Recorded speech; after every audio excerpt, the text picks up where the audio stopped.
just because it's taken you 3 years to notice, Ron, doesn't mean no one else has spotted I'm a girl.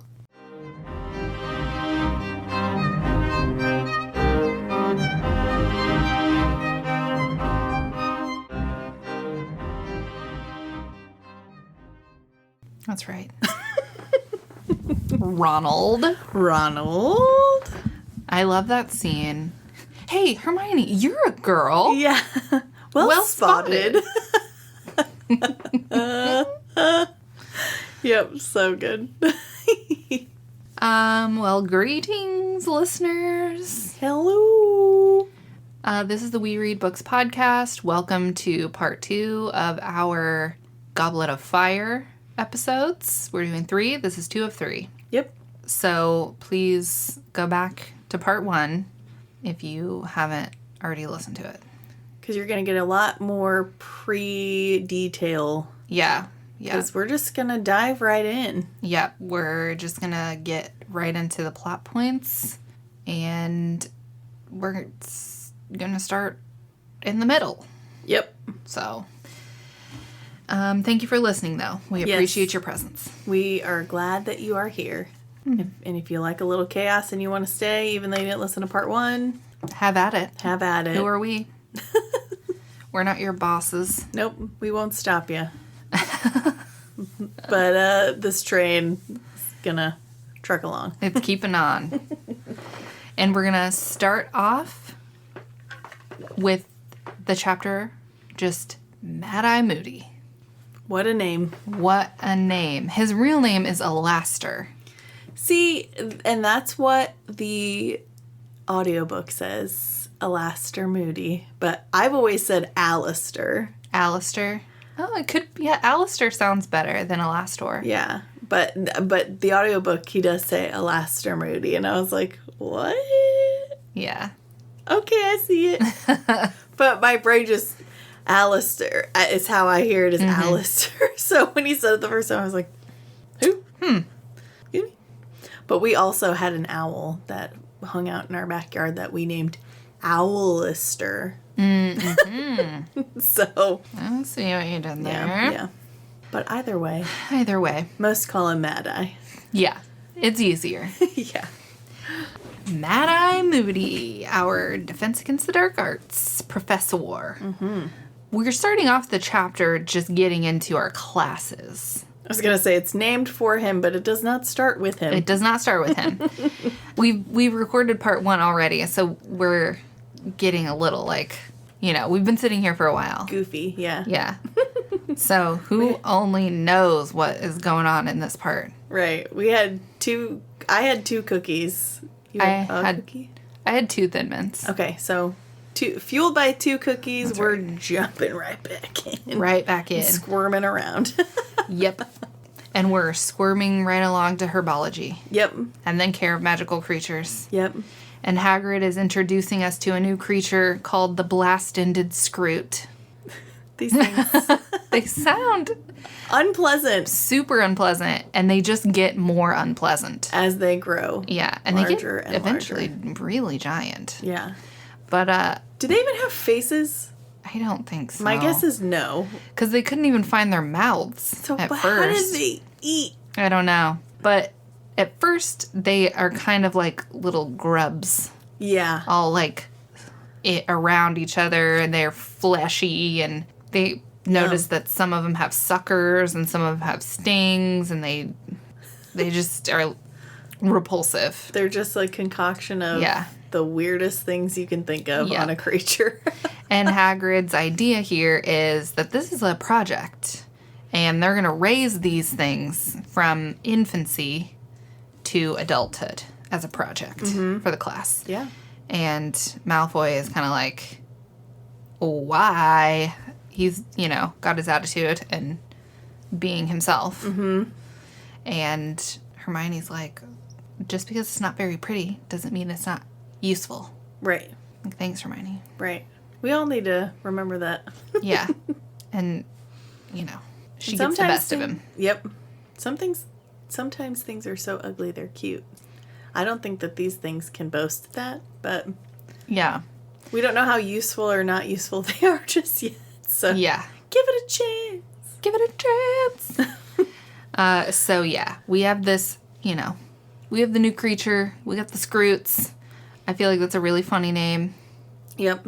And then, Hermione giving Malfoy a little verbal slap. That's always nice. Always nice. Even for real skis, slap is nice. Yeah. Now and then. Yep. So they go through like their first days of classes, whatever, and later that day in the Great Hall, or the entrance hall, they're somewhere in that vicinity, and Malfoy's making fun of Ron's mom. Mm-hmm. Because the papers come out, and there's an article in there by Rita Skeeter about the dustbin kerfuffle with Mad Eye, and Arthur had gone to help him. So it's kind of about that, kind of calling out Arthur for getting the Ministry involved in something really stupid. Mm-hmm. And there's a shot of Ron's mom and their house, and Malfoy's like making fun of it. Yeah. So Harry then makes fun of Malfoy's mom. Mm-hmm. And he says, "Why does your mom's face look like that? Does it always like that, or is it just because you were with her?" Which is a good comeback for someone who's 14. Oh, so good. The your mama jokes. I know. Right here. It's very 14-year-old boy. See, and he was trying to body shame Mrs. Weasley. Ooh. I would have kicked you to the ground. Yeah. Yeah. I would have thrown my wand aside and just given him a big old kick to the chest. Mm-hmm. Not That's my mom. That's right. And so Harry drops that hot burn. Yep. And turns to leave, and Malfoy tries to curse him after he's already turned his back. Shameful. But he misses. Thankfully. But Moody saw him, and he's like, nah. Not on my watch, bud. And he turns him into a ferret. Bouncing him around. And everyone's laughing, and McGonagall is like, what is this? Mm-hmm. Is that a student? He's like, yeah. Technically, it's a ferret. And she's like, we don't use transfiguration as a punishment. We should start. I mean, oh. Yeah. And he's like, well, I think I may have heard something about that. But, yeah. All right, fine.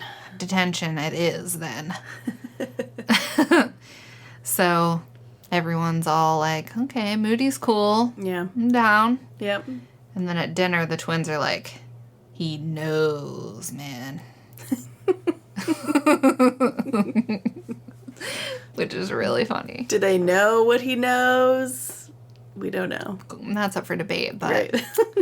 He's impressed something upon those two. Right. And I feel like they are hard to impress. I agree. I feel like they're just kind of like even keel with everyone for the most part. Yeah, you have to do a lot to impress them, or a lot to like make them dislike you. I feel like they give everyone a fair amount of grace to just be themselves. Yeah, and they're not really mean to anyone. No, the only person they really pick on is Ron, and it's not Percy, and it's not ruthlessly. It's like just sibling shit. Maybe Percy a little extra, but that's because Percy is extra ridiculous. Annoying. Yeah. That's like sibling shit, though. Yes, like, exactly. It's different. It's different. Totally. And people who don't have siblings don't get that. Yeah. And I think if Percy was like, honestly, you make me feel like crap about myself, please stop. I think they would change their tune. Yeah, they would take them seriously. Yeah.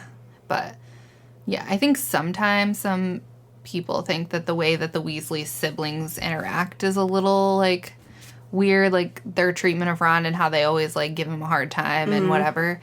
That's for real sibling treatment. Yes. Like my siblings and I, we are mean to each other. I pick up the phone when my brother calls me and the first thing I hear is, "Hey, turd." Yeah. Well, whenever my brother calls me, I'm like, "What?" Yeah.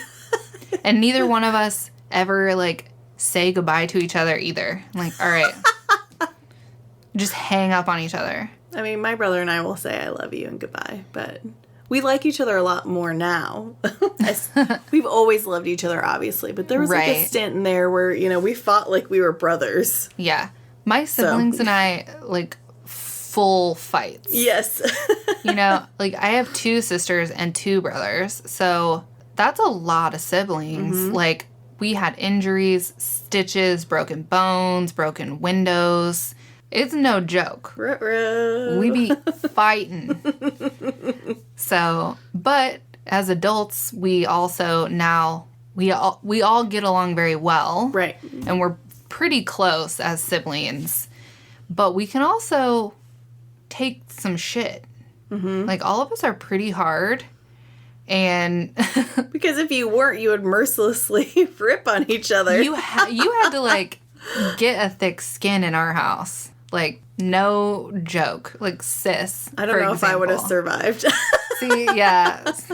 It's survival of the fittest. We all managed to make it out alive. But, like, sis, when she was young, no one would, who knows sis now, my youngest sibling, anyone who knows her now would never, ever have guessed that as a child she was scared of everything. Thunderstorms, water. She would not let anyone wash her hair except my mom. Aww. She wouldn't go swimming. She wouldn't do anything. She wouldn't sleep if it was thunderstorming, and she would oftentimes either sleep in my bed with me or with Cheyenne. Mm-hmm. She was scared of literally everything. She cried daily, all the time, crying. Oh. No one would ever guess that that's how she was as a kid. Because y'all toughed her up. Yeah. But also, when she got older, I took her with me. She was probably like 13, 12-ish, 13. I'm 5 years older, so I was like 17, 18 years old. And she would just come and hang out with my friends and I. Mm-hmm. Probably not the best idea because we were degens. She was witness to all.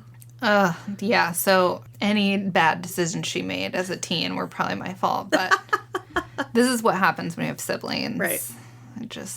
So I relate to the Weasley household pretty heavily.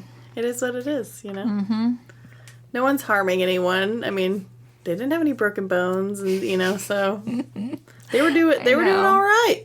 I know. If they had broken bones, they could just fix it. They could just fix it, yeah.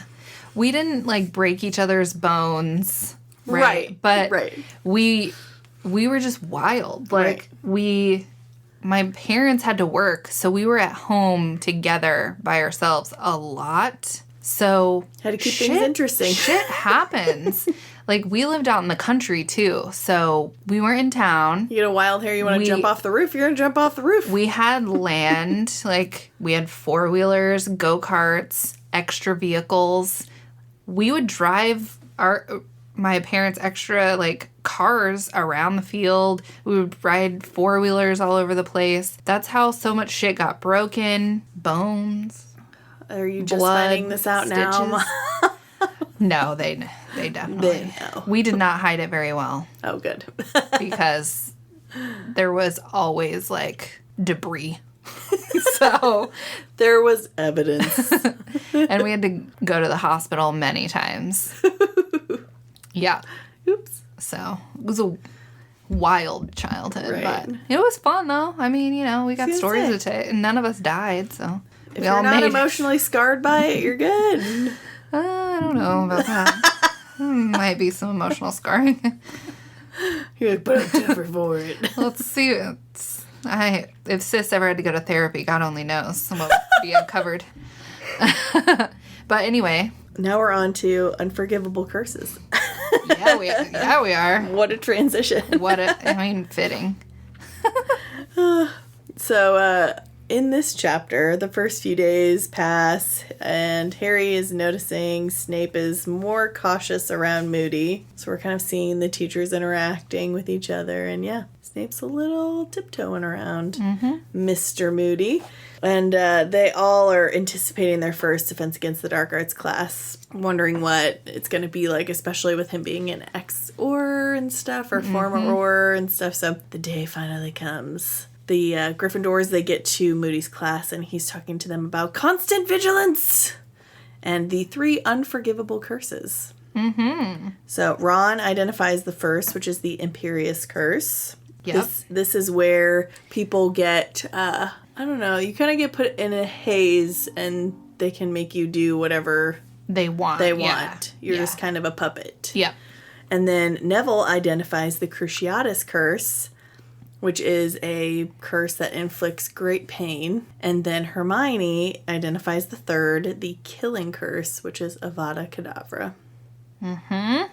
There is no way to block this spell. Yep. But it was interesting because he did say that there is an extra element to casting this curse. Mm-hmm. And I can't remember what word he used. It wasn't like ingredient or whatever, but he basically said, if all of you tried to cast Avada Kedavra on me right now, I would maybe just get a nosebleed. Yeah. There like has to be like a pure intention behind it or something. Yeah. He didn't go into great detail, obviously, because he's not trying to be teaching these kids how to do it. How to do the unforgivable curse, but he wants them to be knowledgeable and know about it so they can keep themselves from a situation where it could be used on them. Constant vigilance! Yeah. His explanation actually kind of reminded me of the actual legal definition for first-degree murder. Oh, yeah. Because from a law school perspective, in order for you to be able to convict someone of first-degree murder, you have to prove premeditation, which premeditation can happen in an instant, but there has to be some point where the perpetrator has made the express decision to commit this murder. Right. It reminds me of his explanation of this. Yep. The caster has to have made the decision that they absolutely want to end the life of this person. Right. You can't just cast the spell. There has to be intention in it. Yeah. So that's what it reminded me of. Yeah. Which it could be what she pulled from is... Yeah. No, I bet you're right. I bet you're absolutely right. Yeah. But, and he does point out, too, that no one has ever survived Avada Kedavra except Harry. Yep. Now, I assume he means someone that has had a true spell of Avada Kedavra cast at them, not the example like he just gave. Like, if you all did that, I'd barely get it. He means, like, the full-fledged, real Avada Kedavra curse. Mm-hmm. Only one person has survived that, and that would be Mr. Harry Potter. That's right. Right. And he did this. He gave examples of these curses by performing them on spiders, which was no less traumatizing for these poor children. No, it was not. But I guess that was the safest way for him to impress upon them and demonstrate. Mm-hmm. But after class, Harry is fairly upset just seeing the curses, as I imagine all the children are. Yeah. And Neville is also especially very bothered. I think that talking about this, especially for Harry, he mentions that it brings up thoughts of his parents and what they must have felt and gone through in protecting him and having that curse cast at them and stuff like that. So that brings up some upsetting feelings for him. But Moody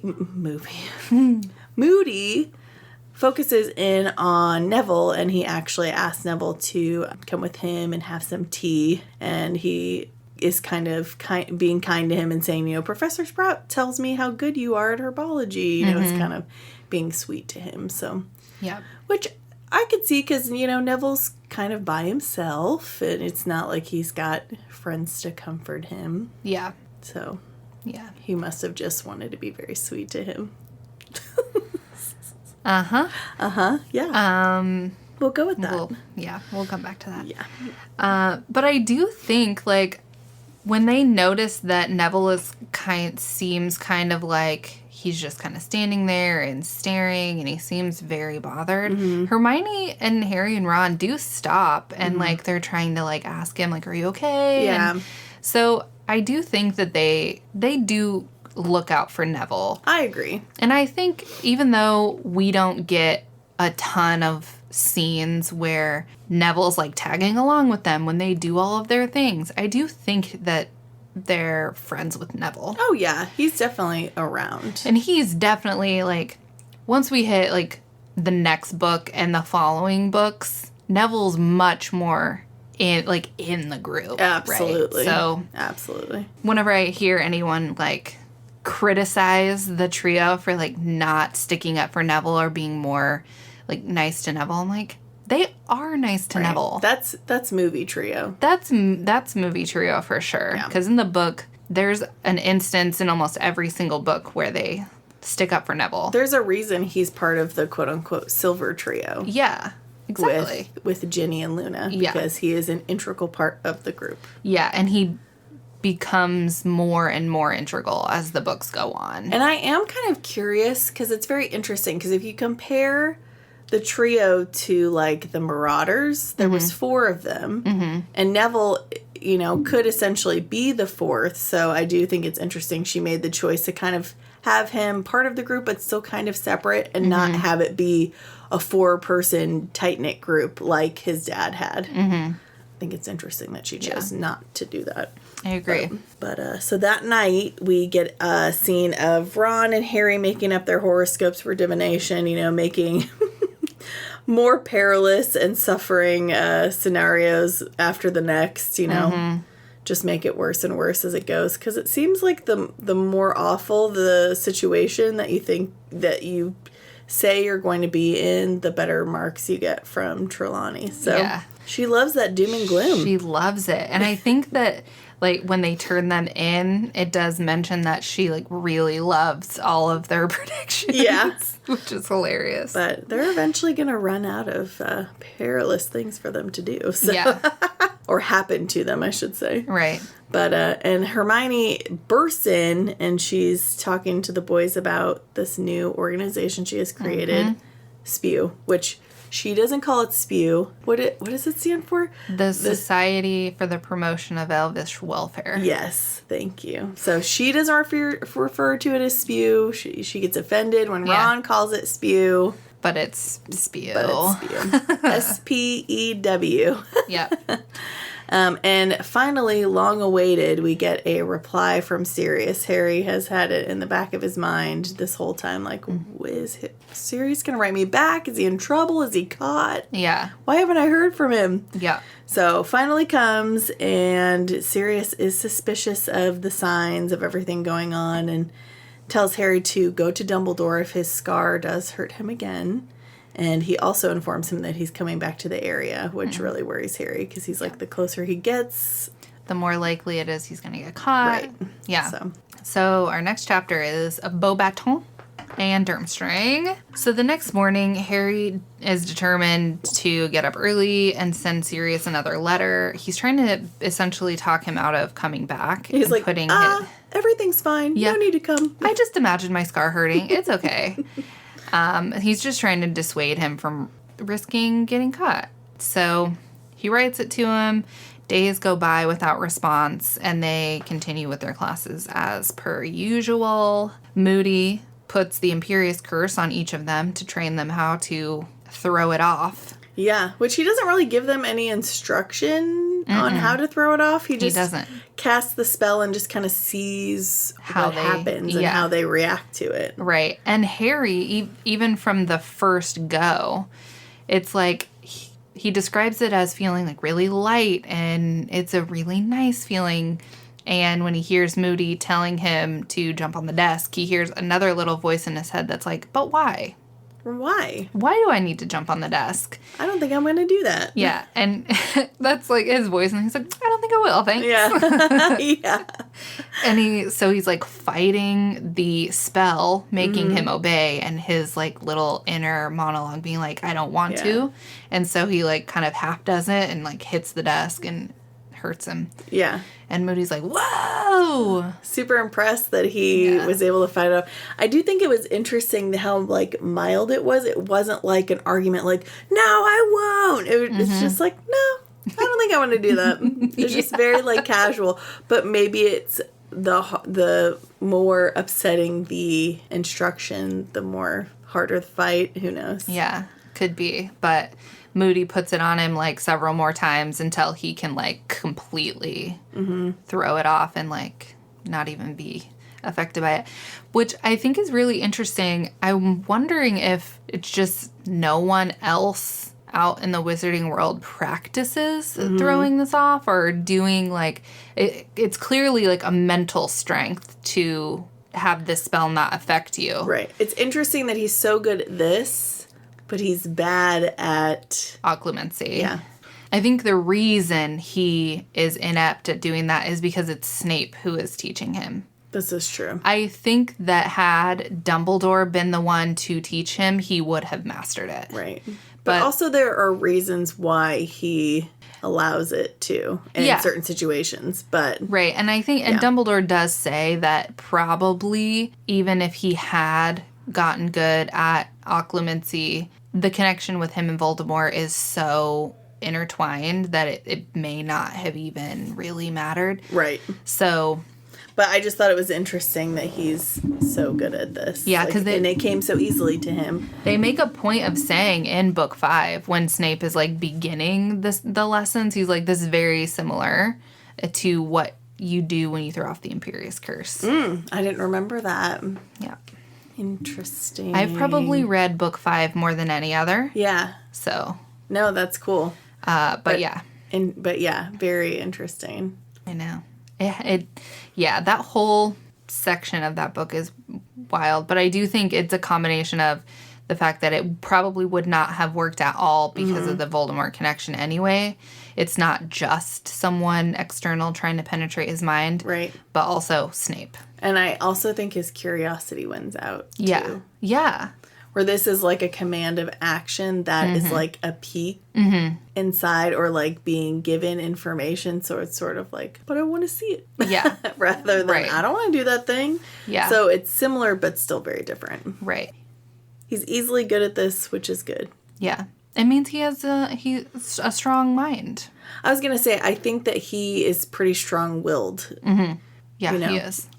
That just kind of is shown even in the first book when, like, Aunt Petunia cuts his hair and his hair grows back, you know, and you know, the things that happen by accident to protect him, like when he floats up away from the bullies and just different things like that. I think he has a really strong sense of self-preservation. And so that could play into that as well. I agree.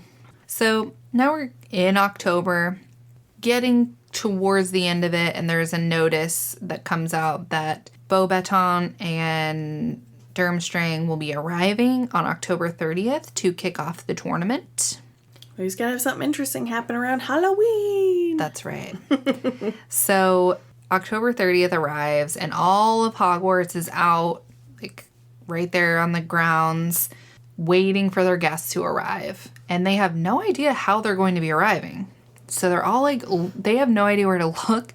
They're just kind of like expectantly like looking around. Yeah. And then... Are they arriving on the train? Are they going to take the boats across the lake? What are they going to do? Right.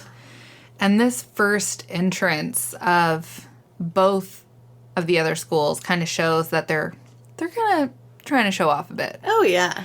Because the students from Beauxbaton show up in a flying carriage. It's like a gigantic flying carriage that is being pulled by gigantic winged flying horses. Yes. I forget what they're called, because it's not Pegasus, it's they call them, I think, wait. It starts with an A or something. Let me look. And they only drink single malt whiskey. Yes. What pulls the Beauxbaton? Abraxans. A dozen Abraxans. That's so many. And they are big horses. They're huge horses. And this is a huge carriage. Yeah. Because they basically live and sleep in that thing, right? They do. So that thing's got to be multi-tiered. I'm guessing, I mean, it obviously describes it already as being giant, but I'm guessing there's also magic on the inside. So it's probably like the tents. Like the tents, exactly. It like is... True. Yeah, like a whole dormitory on the inside. Yeah. But I think they brought like 12 students with them, each school. Yeah, for consideration. Yeah. So we see Madame Maxime get out of the carriage, and she is a giant of a woman. Oh boy, is she. And they describe her as being very handsome as well. So she's a handsome giant woman. And Hagrid is like, wow. Whoa. Okay. And all of the students are dressed in like silk, so they're freezing to death. So they just like hightail it into the castle. Yeah. And now we're waiting on the Durmstrang people to show up. And they're like, how big is their carriage going to be? Yeah. But they do not come in a flying carriage. No. A few minutes after the Beauxbatons people go into the castle, they see something rising up from the middle of the lake, and it is a ship.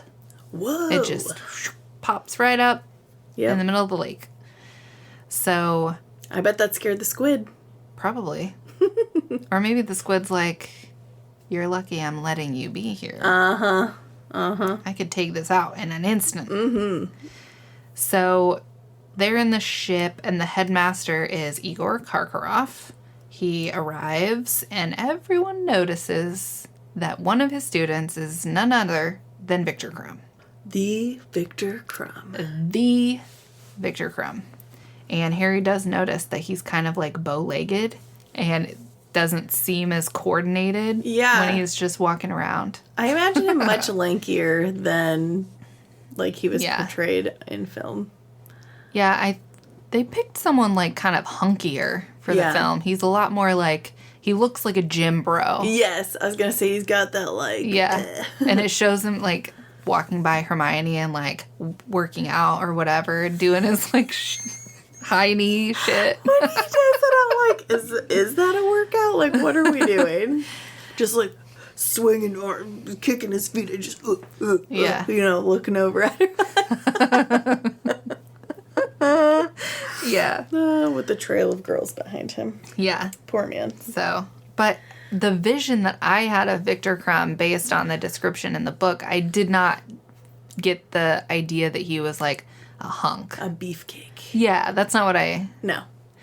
But they cast a hunky dude. Because they say he's got like a crooked nose. Yeah, and, he's got like a... Yeah. And bowed legs, you know. They make him seem more awkward to me than this muscular dude. So, yeah. Which, I mean, I feel like Hermione is the type that is not... She doesn't care about how someone looks, but... Yeah. You know, I mean, hey. Whatever. Casting department. So, yeah. All of the delegates have arrived. They are here. They have arrived. And now we're moving on to the next chapter, The Goblet of Fire. Ooh. The namesake of the entire book. Yep. So we finally get to find out who the impartial judge is. Dun, dun, dun, dun. So everyone, you know, they arrive in, you know, fantastic glory, and, you know, they get into the great hall. There's dishes representing, you know, both the visiting schools as well as, like, the normal foods for Hogwarts. So they're having a big ol' feast. Yeah, they are. The Durmstrangs are sitting with the Slytherins, and the Beauxbatons are sitting with Ravenclaw, which shows, you know, the kind of, I guess, attributes that those two schools kind of prize. And, but one of the Beauxbaton girls kind of looks like she might be a Vila, or has an effect on Ron that makes him go, I think she's a Vila. Yeah, and Hermione is like, get out of here. Right. But it is noted that there are several boys down the rows that seem to be like in a trance when she walks by. Yeah. More so than just if she was a pretty girl. So something's up with this girl. Yeah. Something's up with this girl. Yeah, because we saw bits of that at the Quidditch World Cup. You know, men were talking to the Vilas and, you know, making up grand stories of how wonderful and amazing they are, you know, just under their spell. But so we see some similar behavior happening here. But of course, Hermione and her, I would assume, slight jealousy is casting that thought aside. Like, she's like, nah. Don't be ridiculous. Exactly. You're just being a gross boy. Which I find it really interesting that the Vila girl is from Beauxbaton. And the mascot that was a Vila was for the Bulgarian national team. Yes. Which is where Crumb is from. Yeah, I thought that was interesting too. Interesting. Yes. It's just odd how it's so vague. It is really vague. Like, we get, like, an initial description, sort of, but, like, we really don't get a bunch. So, I don't know. It more describes what they're wearing. Yeah. Like, Beauxbatons, or their robes are, like, blue silk. And the Durmstrang, they have really heavy fur overcoats, but underneath, their robes are red. Right. But other than the champions that are chosen from those schools, we really don't learn much about them beyond that. Yeah, no. Like, they don't confirm or deny any, like, speculative information that we may have received previously. Right. So, yeah. Which is interesting. Interesting. But Bagman and Crouch are now there, and they announce that they will be judging the tournament along with the 3 school heads, which are Olymp and Dumbledore and Karkaroff. Igor, right? Yeah. Why can't I remember his name? Gosh, yeah. Just use their last names. What's wrong with me? I think my brain is shutting off, and I don't know why, and I apologize. It's Sunday. But yeah, so they will be judging the tournament with Dumbledore, Karkaroff, and what's her last name? Maxime. Yeah, Madame Maxime. So, after the feast, Dumbledore brings out the impartial judge, which is the Goblet of Fire, and explains how students are going to enter to be chosen as the champions for the tournament. And this is where he tells them that only students 17 or older can enter. So, essentially, if you're a year 7 student. Well, yeah. That's it. Yeah. I think they said some of the 6th years might be 17. True. So they could enter, but for the most part, this is 7th years. Which a lot of people are upset by, but to me it makes the most sense. It's like they have the most training in 6th and 7th year. They have a better breadth of knowledge. Yeah. You don't want a first year fighting for their life out there. Are you kidding me? What is this, the Hunger Games? No way. For real. No.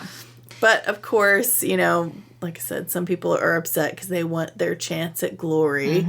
And, of course, Fred and George, who are only 16, not quite old enough. They're a few months away. Yeah, they are determined to enter. I think even before they knew who the partial judge was, they were like, come on. We are going to figure out a way to enter this thing no matter what. So they actually attempt an age potion, which Dumbledore is the one that sets the barrier and all that stuff. So it's like, you really think that he's not going to ward against something simple. But then again, Fluffy's room was locked by Alohomora, so I guess you give it a shot.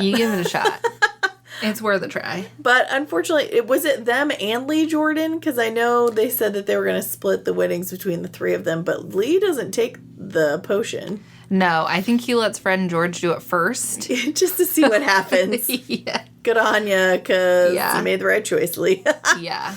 Because, they're thrown back, and then they start sprouting beards. And Dumbledore does, like, see it go down, and he thinks it's funny. And he's like, your beards are much better than...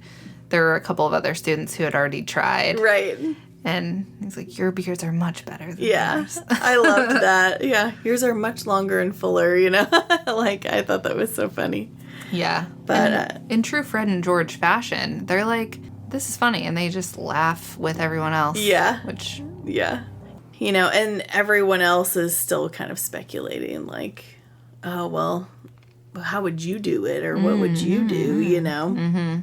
But, yeah, their little plan there is thwarted for sure. And then the trio goes to visit Hagrid, and, you know, they kind of speculate who they think is going to be chosen by the Goblet to be the champions. And actually, Angelina Johnson from the Gryffindor Quidditch team enters her name. Yeah, so most of the Gryffindors are like, Angelina. Yeah, they're like rooting for Angelina. I'm sure there's other people, but like she's already well known, and she's on the Quidditch team, so they feel like she's probably a shoo-in. Yeah.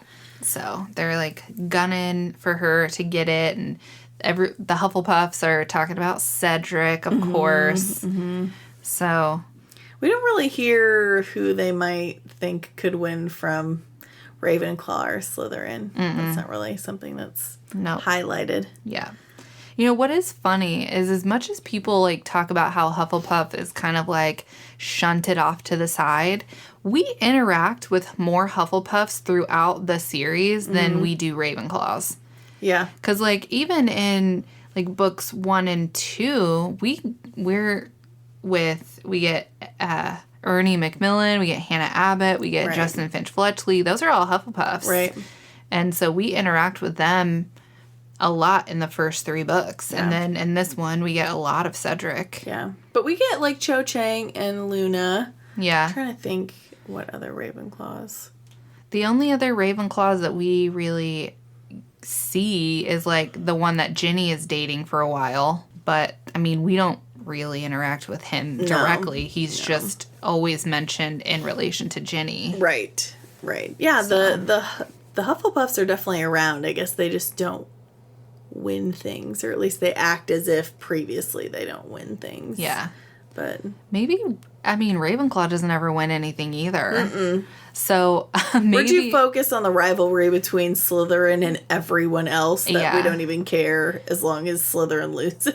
Right. But of course, Gryffindor's going to win because that's the house of our main characters. Right. So. It just makes the most sense. Right. You know, but so I do think that outside of Gryffindor and Slytherin, we get more Hufflepuff than the other houses. Yeah, I think you're probably right. So, but yeah, so everyone's been, putting their names in and all that stuff, and now it's time for the feast, and the goblet is ready. So finally, the first name pops out. It's Fleur Delacour from Beauxbatons, and she's actually the girl that is suspected to be Avila. Yep. So now we know who she is. Can keep an eye on her. Avila. And then the Durmstrang name is burst out of the flames, and it's none other than Victor Crumb. Of course it is. Who else would it be? Right. Star Quidditch player. We all knew. And even Karkaroff, like, he was, like, favoring Crumb as if Crumb was, like, automatically going to win. So. Yeah. Or be chosen. And then, third, poof comes out of the flames, Cedric Diggory for Hogwarts. Yay! Yep. Hufflepuff! Woo! Yeah. Everyone's so excited. We have our 3 champions. We're going to, like, move on to the next step of the evening. And then all of a sudden, the goblet lights up for a 4th time. And it spits out another name. And can you guess? Who do you think it is? It's Harry Potter. Of course it is.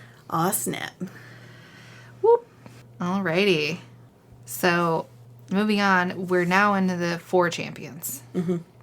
We open this chapter with a stunned Harry. He's just sitting there. Everyone's staring at him, and he's like, Not me. I object. In the harshest possible terms. Uh-huh. Because even though the day before, when everyone's talking about how would I enter, blah, blah, blah, and he had this ideal dream in his mind of being the Hogwarts champion and winning and blah, blah, blah. Right. He still didn't want to enter. No. Especially not against 3 other people who are vastly ahead of him in their magical education. So he's completely blindsided, and he's just staring. And Dumbledore's like, come on, you have to go through this door, Harry. Come on, Harry Potter. Jesus H. Christ. And Hermione's like pushing him, like, hey, go on. Just go. Get up there, Harry. Mm-hmm. And so he goes through the door into this chamber. The other champions are there. Dumbledore comes in. Bagman's there. Crouch is there. Moody's there. Snape's there. McGonagall's there. Everyone's there. Maxime, Karkaroff. Yeah. And at first, no one really knows why Harry is there except everyone else who is in the hall. And they're accusing Dumbledore of some conspiracy that Hogwarts is getting 2 bites at the apple. Right. And he can't compete. He's too young and all this stuff. And nobody's really asking Harry any questions. No. Until Moody mentioned something. He's like, how does Harry feel about all this? And so Dumbledore asks him if he put his name in the goblet, and Harry's like, no. He asks him very calmly. Yeah. He does, because Dumbledore does everything very calmly. Yes. But very measured, very, yes, waiting to, like, assessing the situation. He's, like, not freaking out like everybody else. He's, like, taking it all in. He's like, sir, did you do this? And Harry obviously didn't. And so no one else Karkaroff and Maxime and the other champions do not believe him. Snape obviously is just waiting for an opportunity to be against Harry at any turn. Oh, yeah. He's like, he totally did it. He totally did it. Yeah. There's no, like, oh, maybe we should just see, Yeah. No, he's like, yeah, he did it. He did it. He's fucking guilty. Yeah. Yeah, that's Snape being Snape. And McGonagall is like, you can't... He's a child. Step in. He can't do this. Yeah. But Crouch is like, listen, this is a binding magical contract. There's nothing we can do. Harry has to. I'm assuming, it's never explained, but I am assuming that this magical contract is similar to, like, the unbreakable vow. Yeah, I feel like I wish they would have said, like, if he backs out, if he doesn't participate, such and such will happen. Right. Like, I wish they would have explained that because, but, I mean, that's the gist I get is sort of like, you cannot break this deal. Exactly. If it's chosen you have to try. Yeah, you have to try. So it's established that Harry is going to be a champion and he has to compete. And I think Moody is the one who makes the point, like, hey, listen, this kid is a 4th year. And this goblet has been around for hundreds and hundreds of years, and it is magicked to only select 3. So whoever put his name in had to have been super powerful and understand how to make it think that it chooses 4. That there was a 4th school eligible. Yeah, even though it was created with only 3. Right. So, but they're being irrational. Because they're upset, which I get.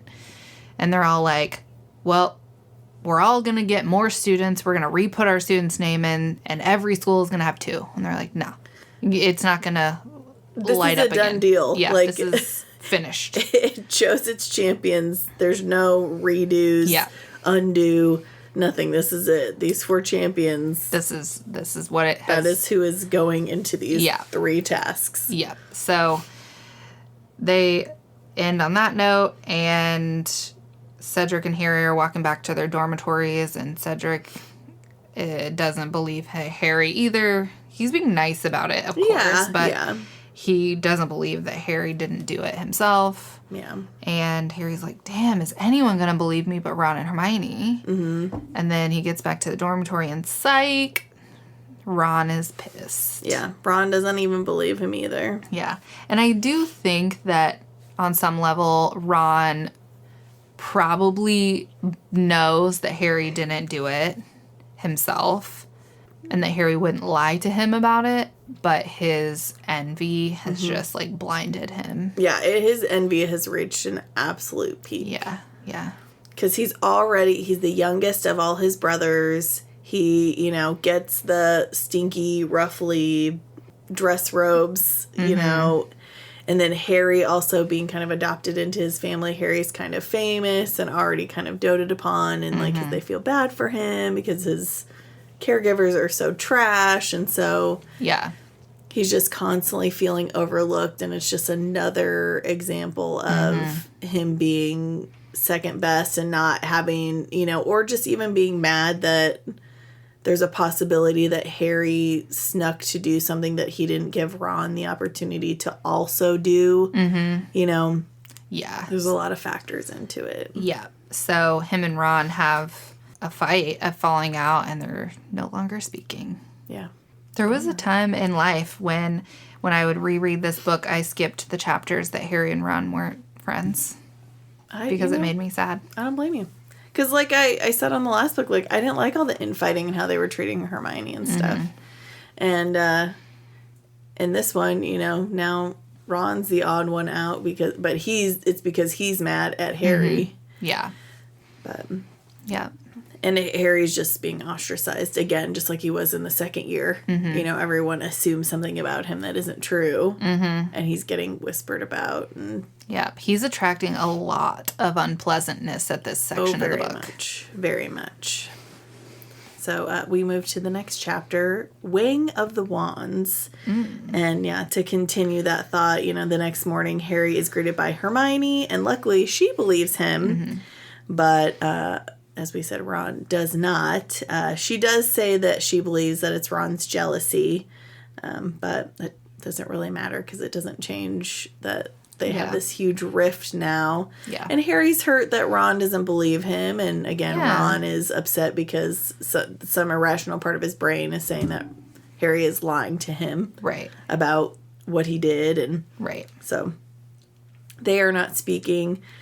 So yeah, at least part of me was like, oh, well, Harry's getting a little taste of what Hermione went through the previous year when they wouldn't speak to her over a misunderstanding. But at least Harry still has Hermione at his side. Hermione didn't have anyone. Yeah.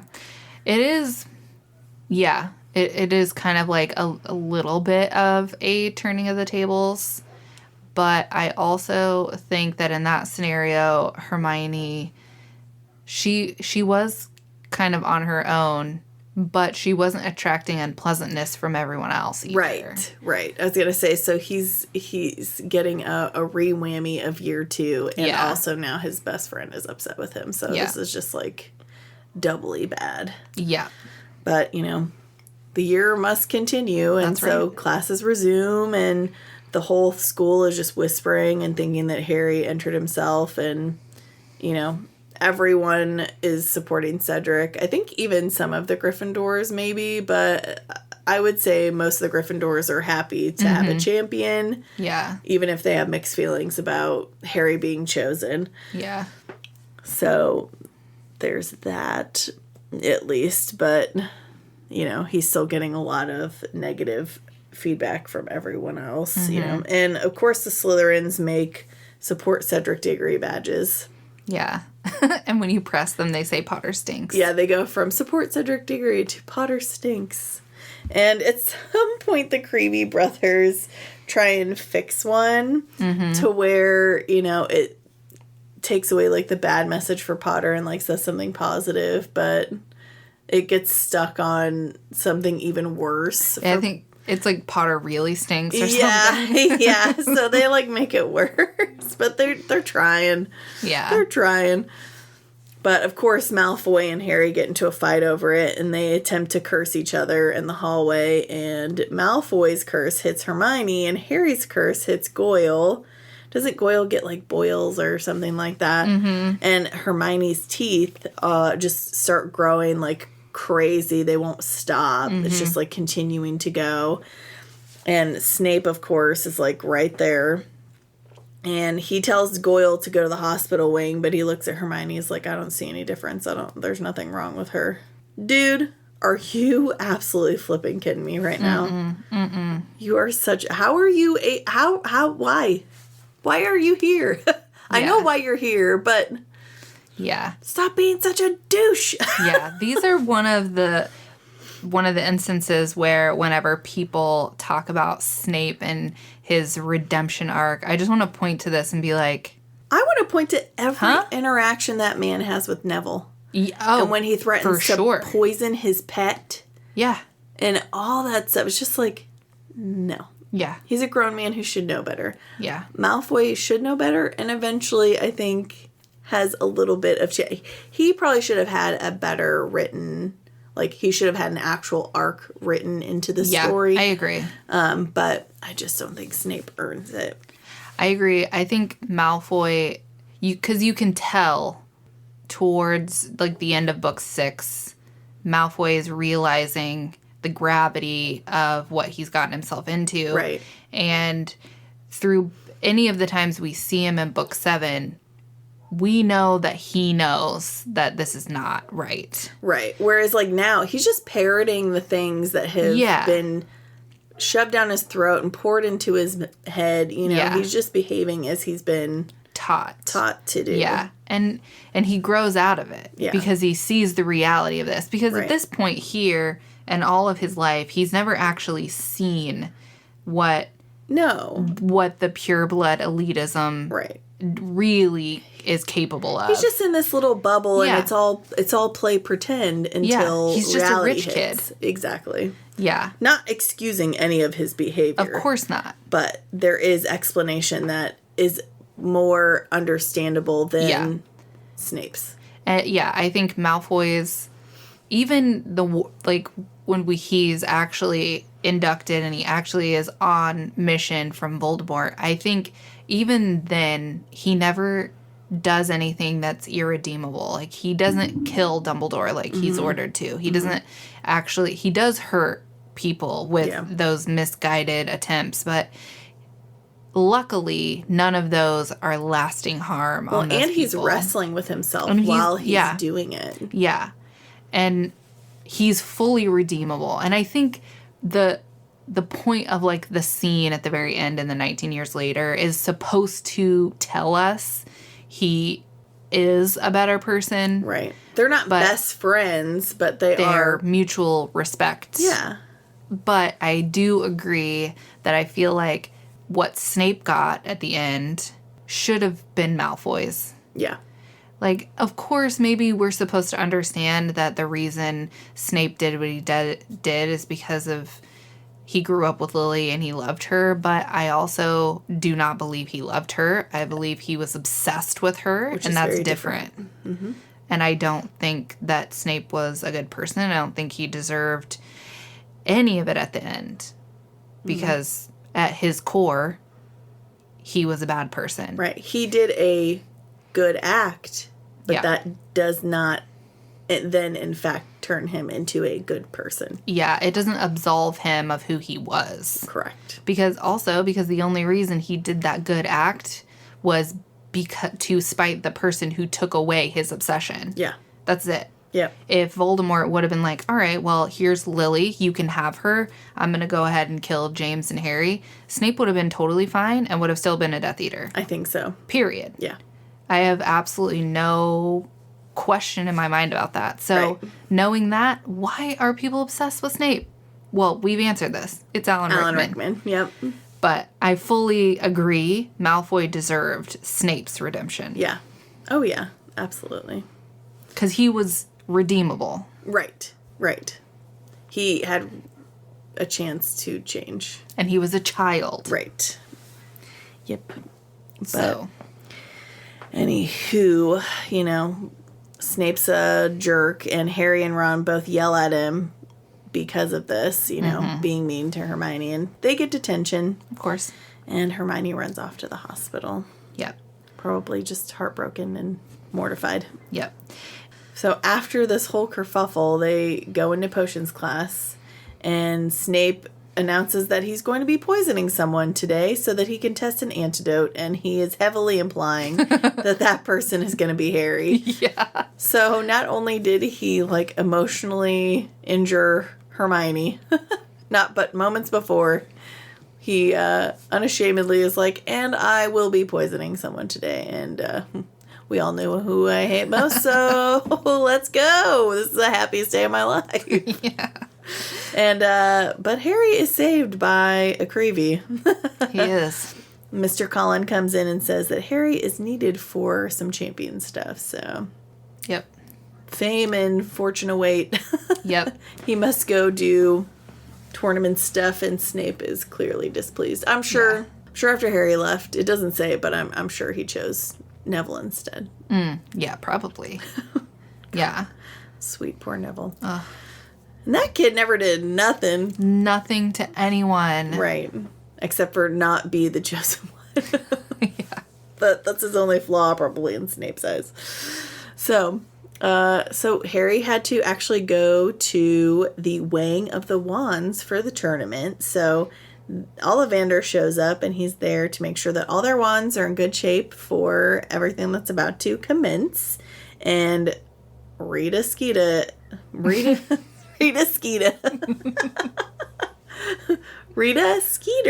is here to cover it for the Daily Prophet. she's just also one of the worst. But I'm realizing now that Google auto-corrected all of the instances where I've typed Rita to write. yes. Thank you, Google. That's Rita is a name. It's a real name. It's a person's name. There's people out there named Rita. Yeah. So I don't know what Google's problem is, but come on, get it together, Google. I mean, for real. That's weird. But yeah, so I think it's cool, you know, Ollivander goes through and kind of like says what everyone's wands are made of and stuff like that. And I actually think it's kind of interesting and cool. Flora's wand, the core of it is a hair from her grandmother who was a Vila. Mm-hmm. So we confirm that she is part Vila. She is. Not full-blooded, but part Vila. But it made me think, like, how can you find out, like, what items can be used as a core for a wand? Yeah. Like, this is not something that we get great depth on in the books, but I find this, like, endlessly fascinating. I agree. So, and like, the different wands, or woods and stuff. And, yep. you know, I don't know. Yep, I know. Because there's something about, like, snake wood being, like, only used on, the last time being used on, like, Slytherin's wand or something like that. So there's something special about that, or it's like a rare wood, or it's something that gets brought up like down the line in the books. But I just find that stuff super interesting. And yeah, the fact that's like, you know, I don't know. I just was like, she's just like, here, put this in a wand, please. Yeah. Like, you know, I don't know. It's super interesting. And I think Cedric's is unicorn hair. Mm-hmm. And then I think... Which they also comment is rare because usually you can't, like, get close enough. Because they're kind of skittish, obviously. Yeah. And I think, is Crumb's dragon heartstring? Probably. Because I feel remember. Like all four of them have different shit in theirs. Because Harry's obviously is a phoenix feather. Right. Which the phoenix is fox. Which also, I'm like, so when did you just decide, like, hey, I'm going to let my phoenix pet. Yeah, he's dropped 2 feathers. Go ahead and make wands for random people. Because obviously, like, Flora's grandma was probably like, here, use this for Flora's wand. Have this made. Yeah. You know, but Dumbledore was just like, here, my phoenix, drop 2 feathers, make wands. Or I guess Phoenix, or I guess Fox, before he came to Dumbledore, dropped 2 feathers. Like, you know, what is the lore here? I'm so interested to know. I know. But, I mean, maybe there's an article on Pottermore, Wizarding World, whatever they call that website now. But, you know, these are things that really interest me that I'm like, oh, I could get into the nitty gritty of that and be so happy to know. Yeah. And I think Ollivander must not know the maker of Fleur's wand because he doesn't say. Right. But he does know that Crumb's wand is made by Gregorovitch. Yes. Yeah. He does say, this is a Gregorovitch wand. So, I would assume that maybe there's a wand maker in her family, or, you know, maybe they employ a specific wand maker. There's a French wand maker. There has to be wand maker in France. But yeah, you would think Ollivander would know. No, if he knows Gregorovitch, I would assume knows the French wand maker. Right. So, but Rita's there covering the whole thing, and she decides that she's going to interview the contestants, and of course she starts with Harry. This is creepy as heck because this grown woman takes a 14-year-old boy into a cozy, tiny little cupboard and is like questioning him and twisting all his words with her little quick spell quill and all this crap. Like, it's so icky. It is really icky. Just everything that she lies about and does. I'm just like, where is an adult? Who was like, yes, let's let her interview Harry separately from all of us in a tiny cupboard. Yeah. Have none of you read her stuff? Have none of you met her before? Like, this is not okay. Yeah. Luckily, Dumbledore does stumble upon them. Yes, he stumbles upon them. It's like, no, let's go. Harry is needed. But she's, you know, twisting his words and asking him questions and, like, writing down the wrong answers. So then, of course... Yeah, she's embellishing heavily and making stuff up. Yeah. Yeah, which we don't find out till... Well, I mean, we see it as her thing is writing. He's like, I didn't say that. Yeah. My eyes are not glistening with tears. Like, Yeah. What are you doing? Right. Dumbledore should have taken her notepad and thrown it in a fire. Yeah, I agree. But, yeah, so the weirdest interview occurs and ends. And then we get to when Sirius writes back to Harry and tells him to meet him in the Gryffindor common room at 1 a.m. on November 22nd, which is 2 days before the first task. And then Hagrid also asks Harry to meet him at midnight that same night with the invisibility cloak. Mm-hmm. So. Yep. So our next chapter, the Hungarian Horntail. So, in the days before his meeting with Hagrid and Sirius, Harry is wildly unhappy. Mm-hmm. Like, life is unpleasant at this point. Mm-hmm. Everyone has support Cedric Diggory badges. Ron isn't speaking to him. It's threat level midnight. Yeah. In Hogwarts right now. Oh, yeah. Poor Harry. And then the Rita Skeeter article comes out. It makes it a million times worse. And, yeah. It focuses basically entirely on Harry. Doesn't mention Cedric at all. And it says, like, it barely mentions Crumb and Fleur, and their names are spelled wrong. And so it's basically like a feature piece on Harry. Mm-hmm. And she writes... Which they blame him for, which is like, he didn't write the article. Yeah. So, and she writes that Harry still cries about his parents and that Hermione is his long-term girlfriend, and all these embellishments and lies, and people are constantly teasing him about Hermione. They're teasing Hermione, and it's bad news bears. And so him and Hermione, he's spending almost all of his time with Hermione and in the library. Right, because she's the only one that believes him and will talk to him. Exactly. So Harry's, like, depressed. Yeah. Poor guy. Yeah. Because he even says, he's like, Hermione's great and everything, but she's not Ron. Yeah. And her interests, although sometimes aligned, are mostly different than Harry's, Yeah. She's mostly into books and going to the library. She's not into Quidditch and all the stuff that him and Ron have bonded over. So as much as he cares for Hermione and is appreciative for her friendship, he misses his best friend. Yeah. Which is really sad. I know. So the Hogsmeade weekend comes up, and Harry goes with Hermione but insists on wearing the invisibility cloak so that he can avoid everyone. Yes. Yeah. And don't we all wish we had that? For real. And while they're there at the Three Broomsticks, Moody gives Harry a nod, which shows that Moody can, in fact, see through invisibility cloaks with his magical eye. Yep. So that's interesting. Interesting bit of information to know. So later that night, this is the night he's supposed to meet Hagrid and meet Sirius. Mm-hmm. So he's on a tight schedule. He meets Hagrid, and Hagrid shows him 4 dragons.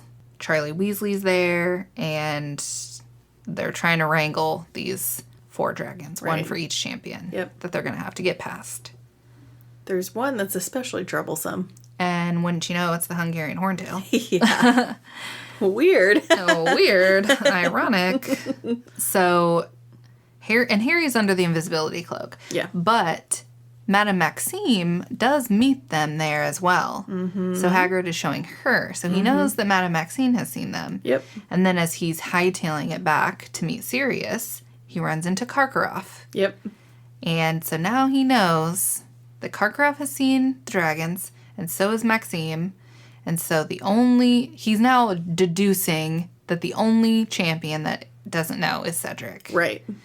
So he meets Sirius at the fire, and Sirius says that Moody is at Hogwarts for a reason, and that there are strange things happening out in the wider world. He warns him that Karkaroff used to be a Death Eater, and that Moody was the one who caught him. Ooh. Whoop. Bertha Jorkins, which we hear about kind of at the beginning. She's a witch, a ministry witch who had gone missing, and she works in Barty Crouch's department, right?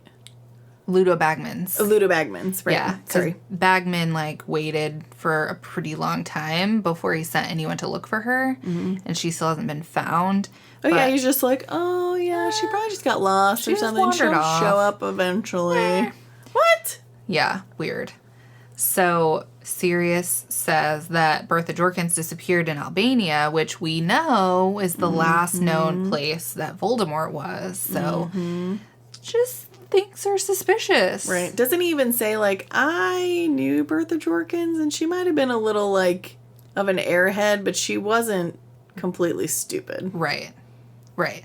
She wouldn't just get lost. Right. Right. So, yeah. So now Harry knows what the first task is, and he's like, whoa, I'm about to be killed by a dragon. Ron does, like, show up while Harry is talking to Sirius, and so Sirius, like, pops out of the fire, and him and Ron have, like, a little spat. Right. Yeah, it's like, oh, I thought I heard you talking. It's like, no. Yeah. Oh, you must have just been practicing your speech or whatever. Like, yeah, you know. Yeah. I know. Quit being pig-headed and just believe your friend. Believe your friend, please. So, yeah, that just cemented. I know at some point Ron's like, oh, just so you know, our detention is such and such. But that's, like, the only time he talks to him. Yeah. During this entire stint. Yep. So sad. And they don't even talk during detention either. No. I can't remember what their detention is. But I don't know. Yeah. Yeah, they don't talk. No. But we have come upon the first task. We are finally here. Yeah. Well, the chapter anyway. We'll get to the first task in a short moment. Yeah. Yeah. But so as the task is drawing closer, Harry has no idea how he's going to get past it. But he does end up deciding to warn Cedric as well because, you know, because he saw the other two. He's like, they're going to tell their champions. Sure. Cedric doesn't know. It's not fair. You know, he has to know. So he decides to tell him. And Cedric is very appreciative and is kind of like, why are you telling me that? Okay, well, thank you. You know? But, yeah. So, and then Moody is talking to Harry and he's trying to help him because he's like, this kid. Have you figured it out yet? Probably not. Okay.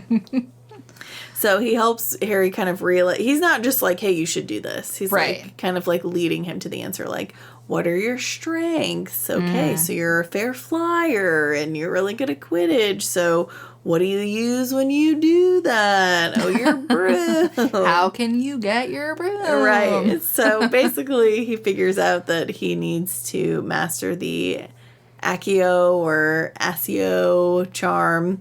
And he's already been having some trouble in class, like, with this charm. So him and Hermione work really hard on it. Yep. But it's a summoning charm, obviously, so that way he'd be able to call. He's practicing getting things from across a room, but across a stadium, so that he's going to have to be on it. Yeah. And so the day of the task finally arrives. Everyone is obviously very nervous. They all, like, select a little version of the dragon that they're going to face, which is so adorable. And even later they, like, keep it and it, like, curls up and so cute. I like to imagine that Harry just keeps that little dragon as a pet forever. Right. And that's why it's like, is it like a living thing, but it doesn't need to be, like, fed or anything? So it's just sort of like a moving toy. Like, I don't know. That's what I mean, obviously in the movie, that's kind of what it looks like, just a real little tiny dragon. Right. And so that's what I envision. Right. Yeah, me too. So, obviously, Harry gets the Hungarian horntail as his dragon, the most volatile and angry one, which is super great. And he's gonna go last. The order that they chose them is also the order that they're gonna go in the task. So, and I find it, honestly, I think I would rather just go first. And get it over with. Yeah. I think being last is the worst. Because then you're waiting and then you're also, like, listening to the audience and, like, the things that are going on. And it just, like, makes it, just, like, go first and get it over with. The anticipation is just, ugh. Yeah. I agree. That would have been extra torturous.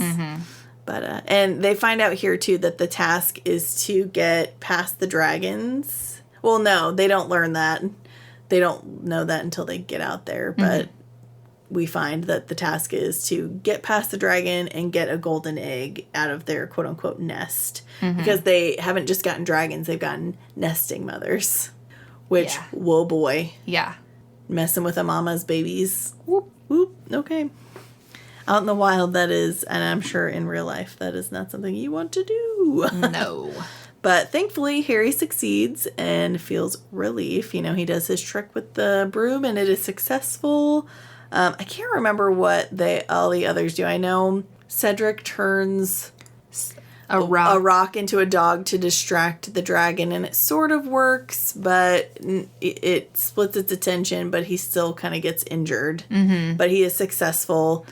I think Crumb stuns its eyes, but it makes the dragon crush some eggs, so he loses points for that. And then I forget what Fleur does. She puts the dragon under a trance. Yeah. And so she retrieves her. So yeah. Interesting. All very different. Yeah. Yeah. I like that, they all chose different ways.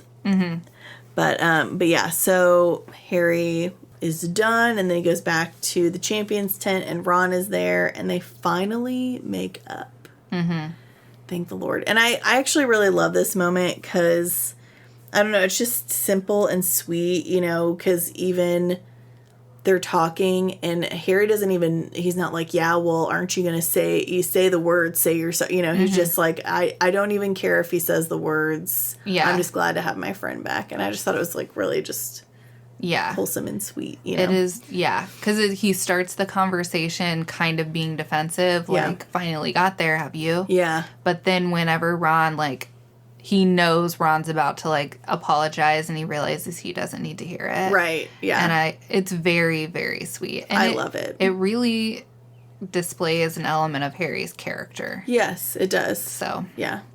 And that's a moment of maturity, even though he's still a child. He has these emotional, mature moments that I really respect. And for Ron, too, because even though through this whole section he was being really petty and immature, in this moment he is willing to suck up his pride and admit his wrong and apologize for his behavior. Yeah. And that's super mature as well. Yeah, and it's hard to do. I remember being a teenager and getting into a fight over with a friend over something at the end seemingly stupid, but you either don't know how to explain yourself or don't really see the true thing until you're ready, and then you go to apologize, and it's hard, but you know, true friendship, you're gonna humble yourself and just get past it. Yeah. And so I really liked that moment. Yeah. It's very, very nice. Yeah. And then we get to go back and hear Harry scores. Mad Maxine gives him an 8. Dumbledore gives him a 9. Crouch gives him a 9. Bagman gives him a 10. Harry doesn't feel like he deserves the 10 because of, I think he gets scratched. Or something. But Bagman, gave him the 10. Ron's like, just take it. Yeah. And then Karkaroff, of course, gives him a 4. Yeah, of course. Super impartial. I don't think that the headmaster should have been judges at all. I don't either. Whatever. It does seem like Madame Maxime is being fair. She is. I think an 8 is a fair score here. Obviously, we don't know what else they scored the other champions. We know that Karkaroff gave Crumb 10. Even though Ron says it. Yeah, even though he got trampled all the eggs. Yeah. Yeah. Which they should not have had real dragon eggs in there. Yeah. If that's what they kind of make it seem that's what happened. Yeah, I think it is what happened. That shouldn't have happened. They shouldn't have even had real eggs in there. Yeah. No. But yeah, so we know that Karkaroff is being super unfair in his scoring, but I'm sure Dumbledore is being fair. Yes, yeah. Crouch is being fair. Bagman, probably not. I mean, I think he'll be as fair as possible, but he's obviously likes Harry. Yeah. So he's probably scoring the other 3 pretty on par with each other. Right. And then he's giving Harry the favoritism. A little extra bump. But yeah. But Harry actually doesn't even care about the score. He's just happy to have his friend back. Yeah. Which is very sweet. Yeah. Okay, our next chapter, the House Elf Liberation Front. Health. That's funny. House Elf. Health. So at the beginning, we start with Harry writing a really long letter to Sirius about the task. Obviously, he's trying to brag a little, which he should. I mean, he may not have figured it out on his own, but I'm sure no one else did either. No. But even though he didn't get to the answer on his own, he performed it on his own, and being able to perform facing down a giant-ass fire-breathing dragon is a feat in itself. Right, especially at 14. At 14 years old. Against 3 competitors who are all 17 years old. Yep. So, major win for our good pal Harry here. Then they get back to the common room. There's a big, huge party. We get to see some more of Fred and George's creations at this party. Yeah. Canary creams. Yep. Of course, Neville is the one who eats the canary cream and sprouts feathers. Right. There's like some miscommunication of like, oh no, those aren't the ones that have the magic in them. It's those. And it's like, oops, no, it was canary creams. Yeah. So, yeah, everyone's celebrating. And then we move on back to regular class and life. Mm-hmm. So after the first task, it seems like the rest of the school, not the Slytherins, but everyone else is kind of like over treating Harry so poorly. Yeah. I think, of course, the Hufflepuffs are supporting Cedric, and I don't know about the Ravenclaws. Right. I don't think even I don't know the that they care Ravenclaws either care. way. No. But logically, they're just thinking if whatever. Hogwarts wins, I'm happy. Yeah. So his life is vastly improving. He has Ron back. He's not attracting nearly as much unpleasantness. Mm-hmm. But Rita Skeeter is still lurking. She is really, like, she must be, like, living temporarily in Hogsmeade so that she can be, like, on site at Hogwarts all the time. But she's, like, overly looking for juice because now she's, like, harassing Hagrid. It's like, back off. Exactly. Go interview another champion and, like, do your job right instead of looking for some, like, random story. Yeah, or just go back to your regular life. Mm-hmm. And come back when the tournament starts. Yeah, just come here for the tasks? Like, why are you here randomly? Freaking, ugh. But she's terrible. Yeah, she's terrible. And she asks Hagrid for an interview. Yeah. And Harry and Ron and Hermione are like, that's probably not a good idea, is like, it? she's asking about the Scroots and stuff. Yeah. So she's playing to his love of animals, of course. Or creatures. And Hagrid is so, like, positive that he's just can't fathom that has an ulterior motive. Right. And is this where we learn during the interview that he bred the Scroots? I think so. It's a mix of a fire crab and a manticore. Yikes. I don't know what those things are. And but how it ended bad. up with... I think a manticore is like a lion's head with a scorpion tail and something else. But yeah, how it went from a fire crab and a manticore to like something without a face. Yeah. I don't get it. And it's like, at this point, it has like, they describe it as kind of like a weird lobster that like the females have suckers and the males have stings. And every now and then they, like, blast off from their ends. Yes. It's very strange. Very but they have, strange. They have, like, a shell on them. Yeah. It's very weird. They're very strange, for sure. I'm boggled by how that happened, but... Yeah, but... And it's funny, because don't the fire crabs kind of look like they have turtle heads? I don't know. I think that they're... I've never, like, put much thought into them. But after... Yeah, the fire crabs are kind of cute. Like, they have, like, little turtle heads. Aw, those are cute. But I wonder why they call them fire crabs and not fire turtles. Because those look like turtles. They have crabby legs, but still, But a fire crab does sound more menacing than a fire turtle. But let me get you a manticore so you can see this horrifying thing. Yeah. That's what it's like, a face of a man. That's what it is. It's a face of a man and the body of a lion. Yeah. And the tail of a scorpion. Yeah.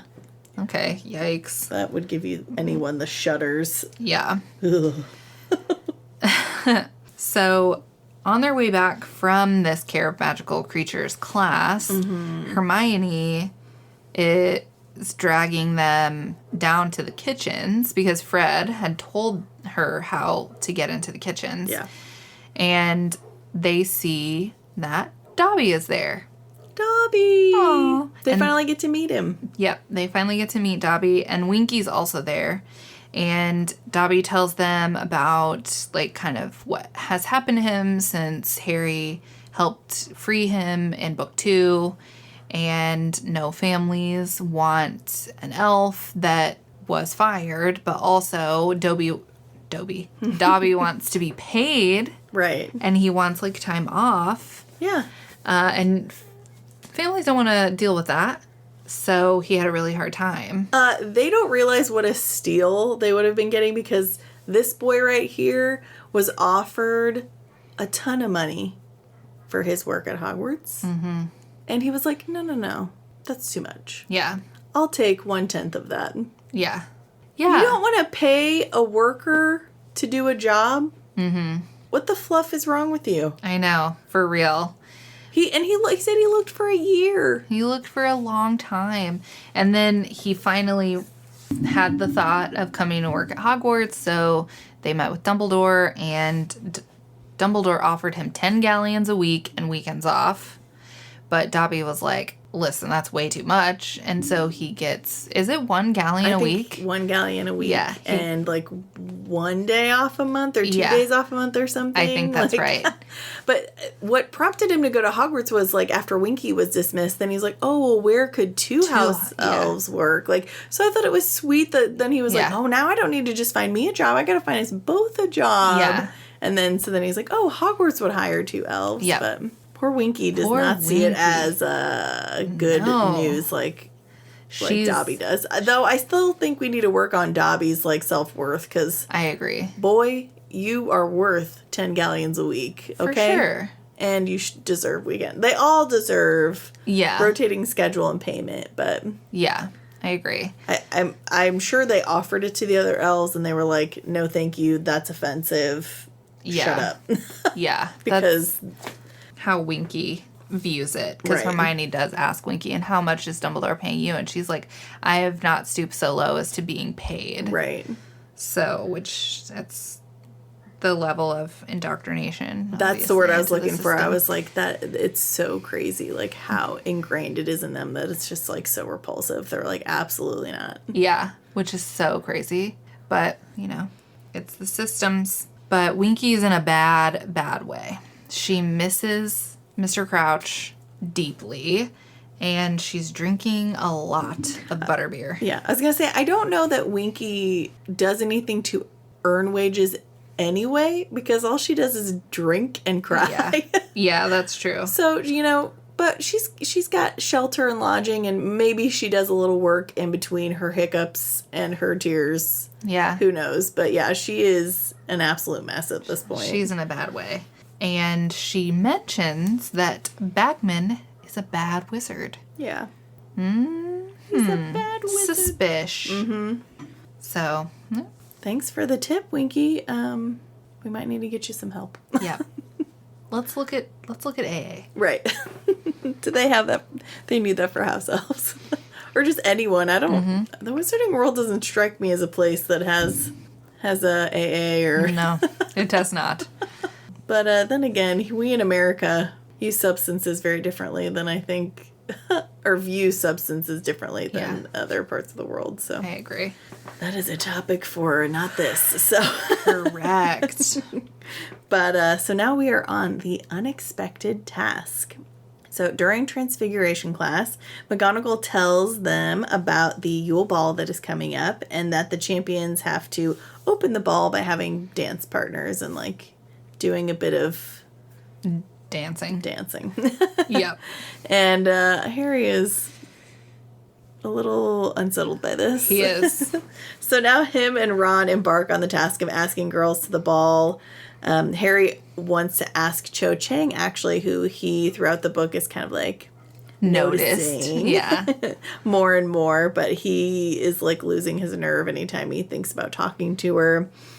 And it's funny because they talk about how, like, girls move in packs and stuff like that. But actually, some girls do ask Harry. Yeah. But he's not interested. Like, one of them, such 12-year-old, or, like, teenage boy mentality. He's like, well, she was, like, a bunch taller than me. Like, that would be awkward. Yeah. And then for some reason, like, I had to write this down. This poor girl, Eloise Midgen, they, like, mention her throughout the series about like having terrible acne and like being ugly or like heavy or set or whatever. So I'm like, so we get mad when someone calls Ron's mom fat, which obviously so, because Molly Weasley is amazing and she's beautiful and I'll hear nothing else. Yeah.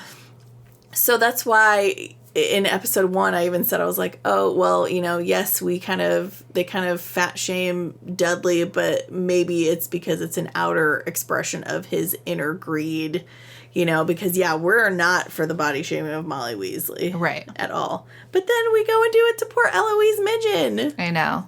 Why are we so mean to Eloise Midgen? I know. And Hermione does defend her. She's like, what's wrong? She's a darling person. Right. And Ron is just like... stupid teenage boy brain. Yeah. And this is very teenage boy and... but even there, like, Hermione, I think, though, she's like, I mean, she fixed her acne, you know? Yeah. Like, right. And I think it's just the mentality of being 14 years old. Right. I mean, I would be surprised if there's anyone who would look back and be like, you know what? Middle school was the shit. Right. Like... worst time of my life, easily. Yeah, no, you couldn't pay me to go back to middle school or high school. Not enough money on this planet. Yeah, I liked high school. I was lucky enough to not have to go through, like, bullying or whatever, but middle school was terrible. Yeah. Like, really terrible. Yeah. I would... really, honestly, my whole school career, like, high school was probably the best. Elementary school and middle school were rough. And I would say I was bullied in elementary school. Middle school, it was just mostly awkward and uncomfortable, you know? Yeah. I didn't really struggle in elementary school at all. You shouldn't have to, because that's when kids just should see each other as, I mean, we should all, our whole lives, see each other as, like, equal human beings. Of course. And deserving of respect and kindness. But especially when you're children. Yeah. You shouldn't be instilled with all the gross things that life puts on you. Yeah. Yeah. I think, I didn't struggle in elementary school, and it was really just 7th and 8th grade for me that were really bad. And those are those budding hormonal years. Yeah. It's weird because I didn't really, like, have acne or anything, but I did, like, that is when, like, the bulk of, like, puberty happened.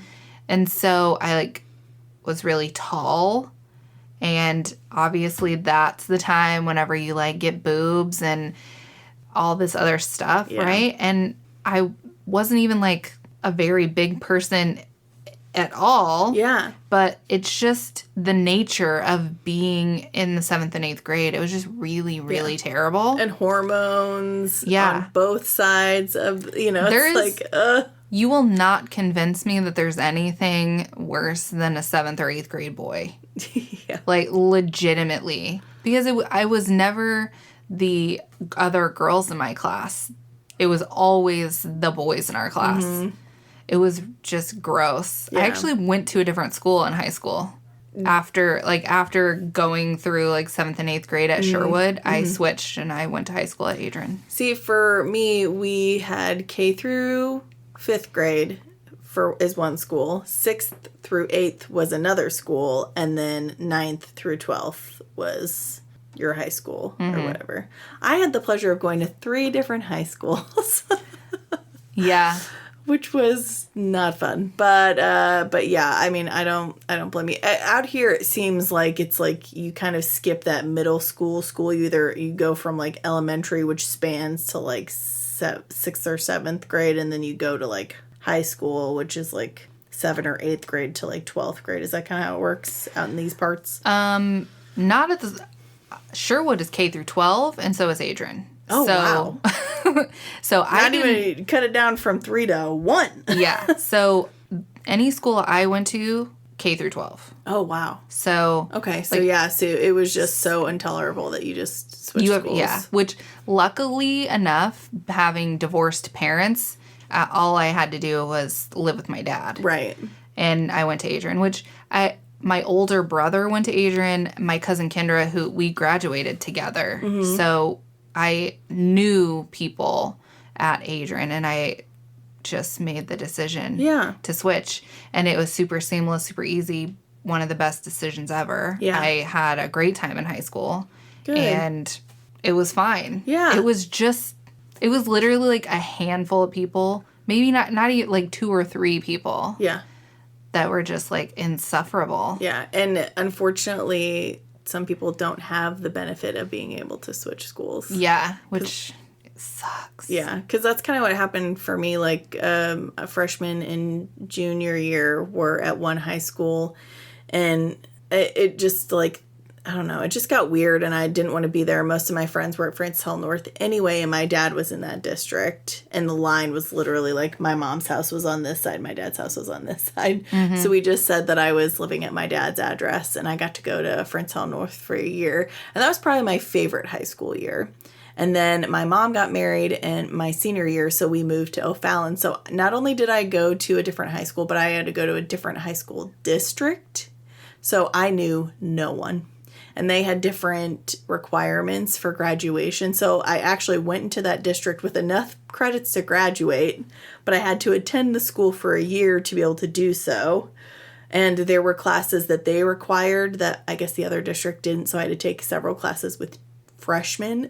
So it was definitely an experience.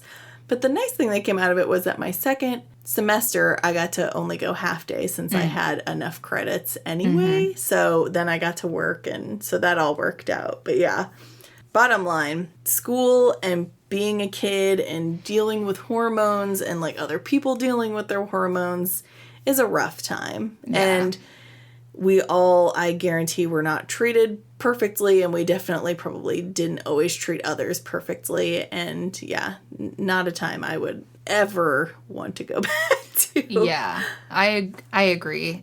Even though I had a good time in high school, I definitely would not go back to 7th or 8th grade. Yeah. The worst.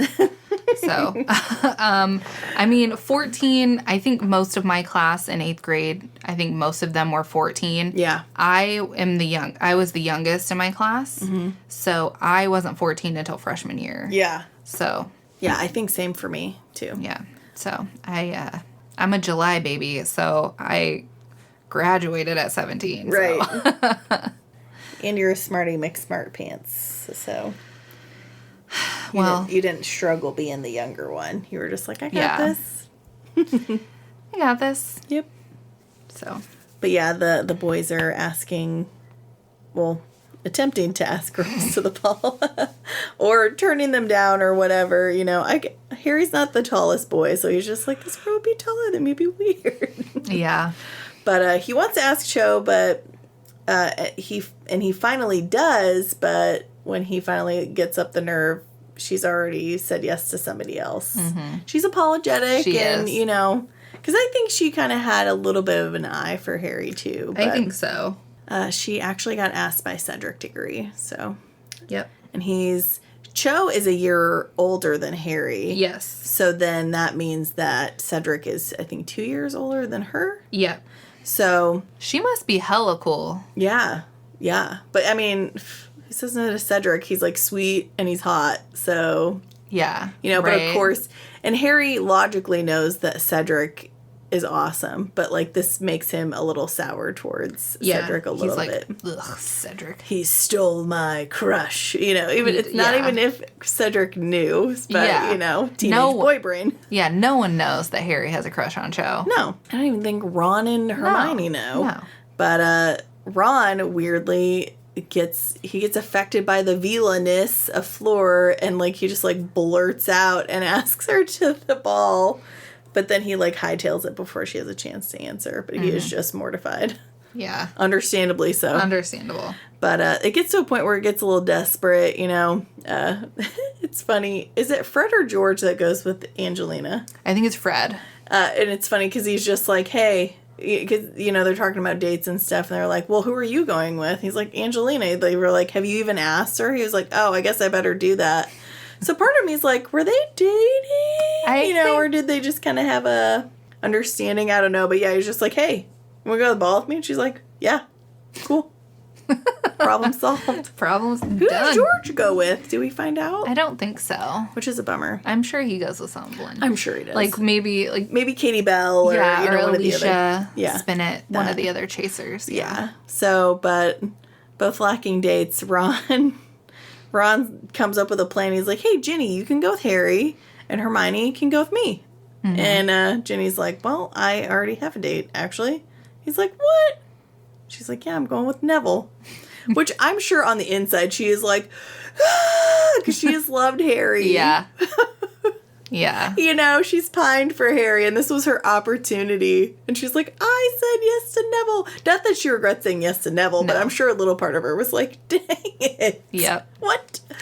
And then Hermione points out to Ron, she's like, well, that'd be great and all, but yeah, I've already said yes to someone too. Yeah. And of course they don't believe her. Mm-hmm. But also she won't tell them who she said yes to. Yeah. So. Because she's like, you'll make fun of me. Right. So that starts a nice little tiff. It does. But Harry finally gets the idea to ask Parvati, and she arranges for her sister Padma to go with Ron. Yep. So the day is saved. The day is saved. Because he initially was asked Parvati, like, will you go with me? Lavender, will you go with Ron? But Lavender's going with Seamus. And so Padma, who is in Ravenclaw, goes with Ron. Which is interesting because... they're twins. The Patil twins. Yep. But Lavender later... Yeah. Hey. A laugh. A little foreshadowing, I suppose. Yeah. So now we come to the Yule Ball.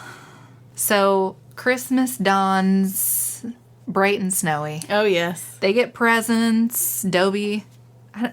When I see his name on the page, I think Dobby, but I know it's Dobby. You've seen me mess up like a million times, and I know these people's names, but like my brain and my mouth just don't have a connection today, so you will get no judgment from me. Dobby sends Harry a bunch of socks, and, you know, they all exchange gifts. Ron had promised Dobby his Weasley sweater that he gets every year. Yeah, so I thought that was so sweet. Very sweet. Granted, he doesn't like it, but still, like, it wasn't even a thought. He was just like, hey, you want a sweater? I'll have a sweater for you. I'll give you my sweater. Yeah. So, they open all their presents, and then all the Weasleys and Harry go down for a snowball fight. Mm-hmm. Hermione watches, but then she leaves early to get ready. And Ron's like, why do you need 3 hours to get ready? And last-ditch effort to try and get her to tell him who she's going with. And she's a stone. She won't tell him. Nope. So eventually the snowball fight's over. They all go back up to the common room to get ready. And Ron is feeling extra self-conscious about his dress robes. Even though they managed to remove all the lace, they didn't do it very neatly. And there are, like, strings hanging from his cuffs. Right. And the robes... robes... you wouldn't give for a pair of scissors. That's right. And the robes are also maroon, which we know Ron hates. Yeah. So... see, that's another thing. Like, he's just like, she doesn't remember... my mom, you know, I'm... right. They don't remember that I hate these kinds of sandwiches. They don't remember that I hate the color maroon. Like, I know. I know. But they're all ready, and they go meet the Patil twins in the entrance hall, and Padma's looking at Ron like, really, that's what you're wearing? And I think it comes to confidence. I feel like if he would have just left the lace and just strutted in, Yeah. owning the room. Like you pointed out, like Fred or George could have pulled that. They would have been like, yeah, baby, this is it. Let's go. Yeah. You know? Here to party. Right. Which they are here to party at the Yule Ball. Yeah. Or are they? Are they here to be pouty patties? Well, Fred and George are here to party. Oh, yes. Fred and George are totally here to party. I feel like Fred and George are just the funnest people to hang out with. I want to be best friends with them. 100%. So they go in. Harry and Pavarti have to line up with the other champions because they have to open the ball. Mm-hmm. And Harry notices that Crumb's date is very pretty. And then it takes him a while to realize it's Hermione. He's like, what? Oh my God. He's just like a 10 take. Like, who's that Yeah. girl? Who's that girl? Who's that? Holy smokes. And Pavarti is like also stunned. She's like, Yes. oh my God. Yeah. Hermione looks awesome. Yeah. And she's all of a tither with her date being Victor Crumb. Obviously, she's getting a lot of looks from other girls who are jealous. Yes. But Ron is hella annoyed that she is with Crumb and that she is fraternizing with the enemy. AKA, he's jealous. Right, because we didn't mention earlier, but at the Quidditch Cup, Ron is like swooning over. Oh, yeah. He is totally swooning. Yeah. So, yeah, they have dinner, and Percy is there in place of Mr. Crouch. Because he's apparently ill. He's ill. We get to see Fred and Angelina dancing very vigorously. The Weird Sisters are there playing live. Heck yeah. The Wizarding Rock Band. Mm-hmm. And everyone's having like a sick time, except Harry and Ron. Mm-hmm. They're just like being bums. Yeah, the Patil twins are like, forget this. Yeah. And Good for them. They go dance with The Beauxbatons. Yeah. Boys. Yep. Peace out. Yeah, good for them. Sauerkraut. Exactly. Exactly. Because they were just sitting there like cranky little babies because Ron's like mad at Hermione. And then Harry is bummed out that Cho is with Cedric. Yeah. So look at these freaking pouty ass boys. I know. You got to go to the dance with two smoking twins. Yeah. And fine. Be pouty patties and they'll go have fun and you can just have your night ruined. Exactly. And that Seamus even says, how did you two land the two best looking girls in our year? Yeah. Which, I mean, not that it matters at all, but appreciate your date. Right. And you asked her. Yeah. Show some respect. Pavarti made sure that in the dance, Harry didn't fall down tripping over his own feet. Right. Come Was on. she a little like, ooh, I get to be part of the first dance? Of course. Yeah. But still, she gets to. Yeah, she gets to. Good for her. She gets to enjoy the ball too. Yeah, that's right. That's what I say to you too. I agree. Raspberries to you both. Freaking salty. But anyway, whilst they're skulking about, they decide to go walk around the grounds, and they see Snape and Karkaroff doing whispers, and Snape is kind of trying like, get away from me. And Yeah. Karkaroff is I just... don't want to be seen with you. Yeah. So they witness that little exchange, and then they overhear Hagrid telling Madame Maxime that he is half giant. His mother was a giant. Yeah. And apparently this is wild news.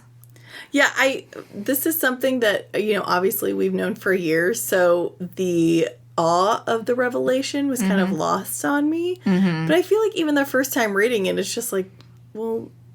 So what? Yeah, also it's like, so what? But it's also like, yeah, duh. Yeah. You've talked about how he, like, is huge. What do you mean? Like, duh.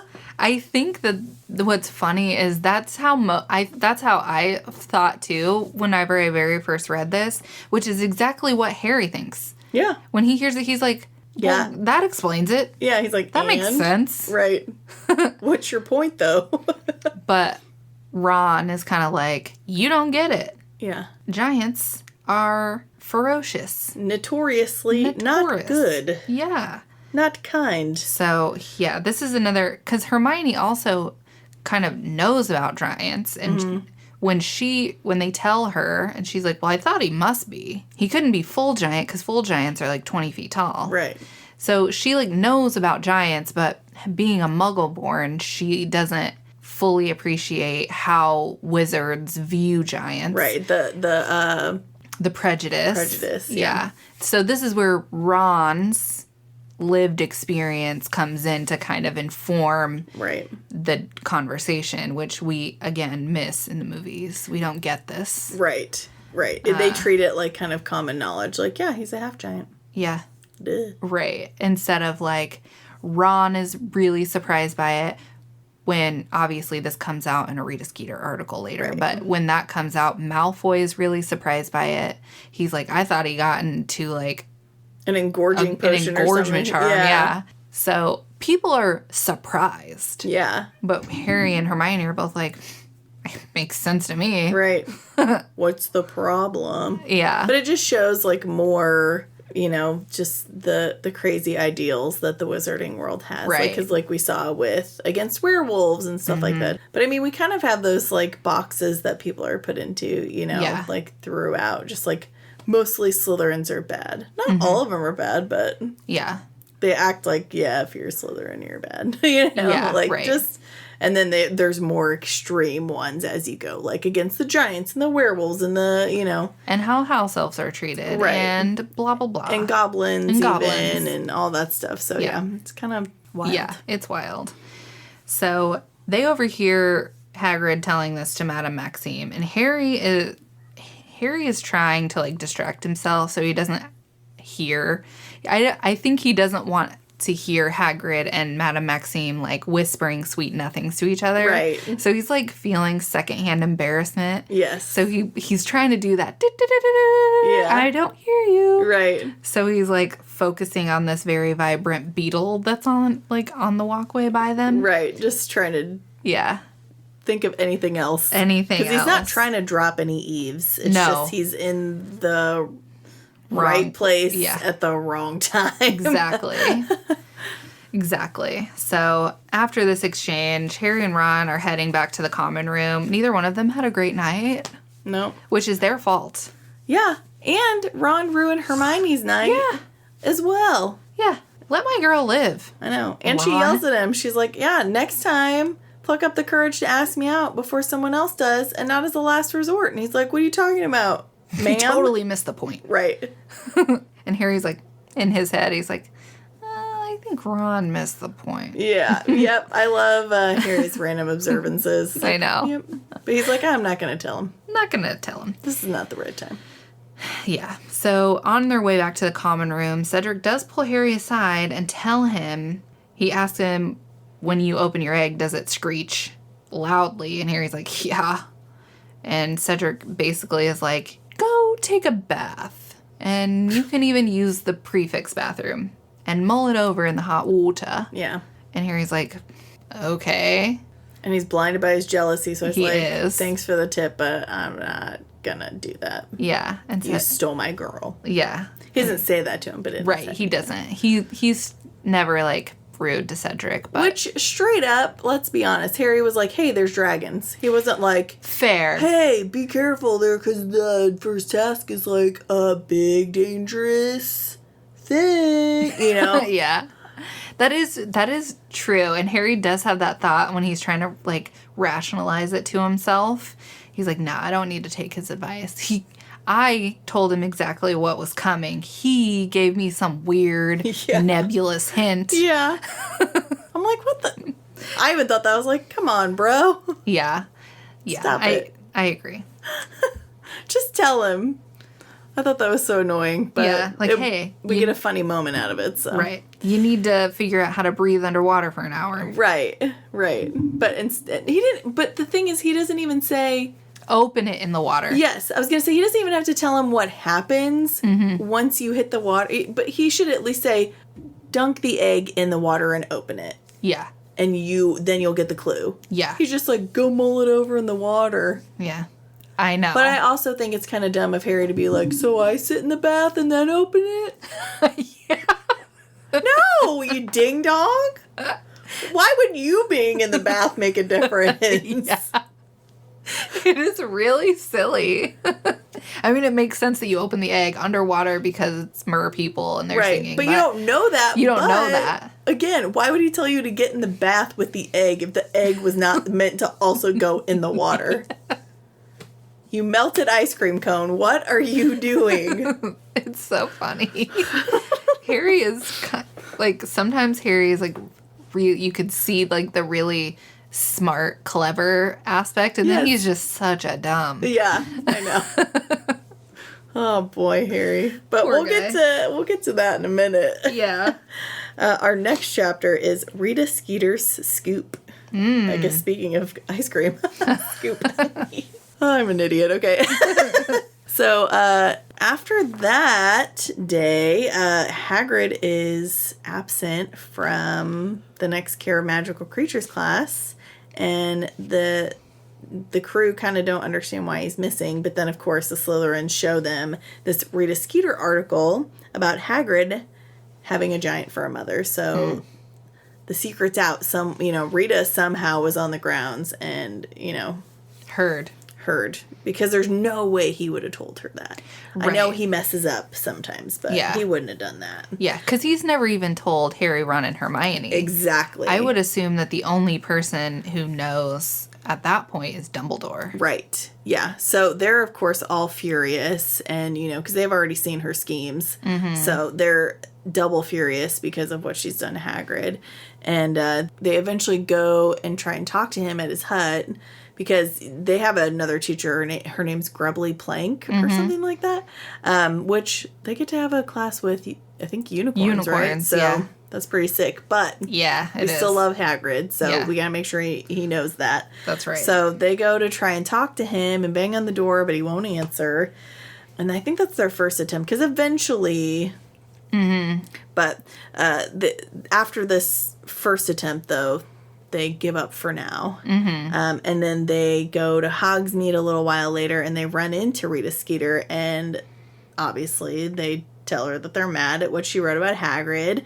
And when they leave, Hermione's super ticked off, and she barges into Hagrid's to see that Dumbledore's there. So it's like they go see Rita, tell her off, and then they're like, this is ridiculous. They go to Hagrid's again. He won't answer, so they just like bust in there. Mm-hmm. They're like, you are gonna talk to us. Yeah. But Dumbledore's already there, and they beg Hagrid to come back to teach, and Dumbledore's like, oh, see, there are people that care about you and don't care that you're part giant, then they love you. Yeah. See, this is what I've been telling you. And Dumbledore's like, all right, I expect you back to work on Monday. Yep. And that's the end of this discussion. Right. Yep. Basically. It's like, I've let you kind of have your little pity party, but it's time to pick yourself up by your giant bootstraps and let's get this going. Let's go. Because you're amazing. Your friends and me and everybody believes so. So just, this is over. This is it. Yep. And so then Hagrid tells Harry that he's, excited for him in the tournament. He's like, you're going to win it, Harry. And then, so after that, Harry feels kind of guilty that he hasn't really been trying to figure out this task, which Hermione has been kind of harassing him for. He's like, I figured it out ages ago. No. So he decides to take up Cedric's offer, and he gets his tookus to the prefect's bathroom. He does. With his egg. He does. Which brings us to the last chapter of this part, the egg and the eye. Mm-hmm. So Harry is under the invisibility cloak. He's got the Marauder's map and the egg, and he goes to the prefect's bathroom to take a bath. And he goes in there. The bathtub is gigantic, obviously. He fills it with water and all these different foams and shit, and he swims around for a while, and then he gets his egg, and he's like, all right, let's do this. He opens it, and it just continues to screech, and Moaning Myrtle shows up, and she's like, you might try opening in the water. That's what Cedric Diggory did. Mm-hmm. And first of all, Harry's like, Myrtle, not wearing anything right now. How long have you been in here? How long have you been watching me? She's like, I turned around when you took your clothes off and got in. I was like, girl, girl, you might be dead, but quit. And she also kind of insinuates that she is peeping on Cedric because she was like, it took Cedric a long time. Almost all the bubbles were gone. Yeah. She was paying attention to how many bubbles were covering what was underneath them bubbles. Myrtle, you pervert. I know. And we got a little info on Myrtle, like how she, you know, because Olive Hornsby was the one that like teased her relentlessly and she like haunted her. Until she died? Yeah. Myrtle. Dang. Jeez. We're just like, my gosh. I know. But so Harry's like, all right, I gotta open it in the water. So he puts it underwater and opens it. And she's like, you idiot. Put your head in the water. Jesus loves me. So he puts his head in the water and it's singing a song. Mm-hmm. And it's basically a riddle. And it's like, hey, we took this thing of yours. If you want it back, you have to come down to where our voices sound and get it. Yeah. And you have an hour. Yep. Or it's lost forever. Or it's lost forever. That's what I thought was interesting, you know, because we'll talk about it later, but it's just sort of like the lost forever line. It's like, why'd you put that in there? Yeah. You didn't want him to. I mean, that's pretty crucial information. That's pretty. Or feels crucial. It makes it feel very urgent. Yes. So Harry figures out that the song is sung by mer people. Mm-hmm. And so the mer people in the lake will take something of his, and he has to figure out how to survive in the lake for an hour to swim down there and get it. Yep. And he's like, all right, well, I've worked out the clue, but the question is, how do I survive underwater for an hour? Yep. And that's not an answer he gets yet. No, it is not. So he has this to mull over, and he's like, all right, well, I'm going to head back. And so he's heading back, and he sees Mr. Crouch's name on the Marauder's map in Snape's office. And he's like, what in the world? I thought he was ill. Why is he here, like, late at night? Mm-hmm. So he's, like, distracted, and he forgets to jump the trick step, and his leg gets stuck in it. Why has no one fixed this stupid step? For real. So he's stuck in the step, and he drops the egg, which opens and is wailing. He drops the map, which he forgot to clear. Ooh, yeah, but he dropped it before he was able to clear it. It's just like, no. But he managed to keep the cloak on. Yes.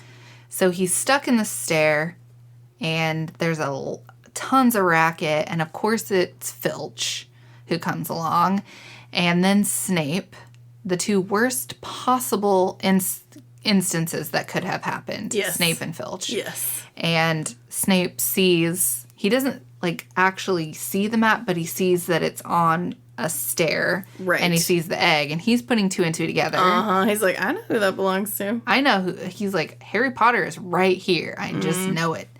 And Moody is like, I'm going to inform the headmaster how quickly your mind went to Harry Potter. And Snape's like, whatever. Teacher's pet. So he basically, like, tells Snape and Filch to go to bed. Yeah. And then he helps Harry out of the stair. And right.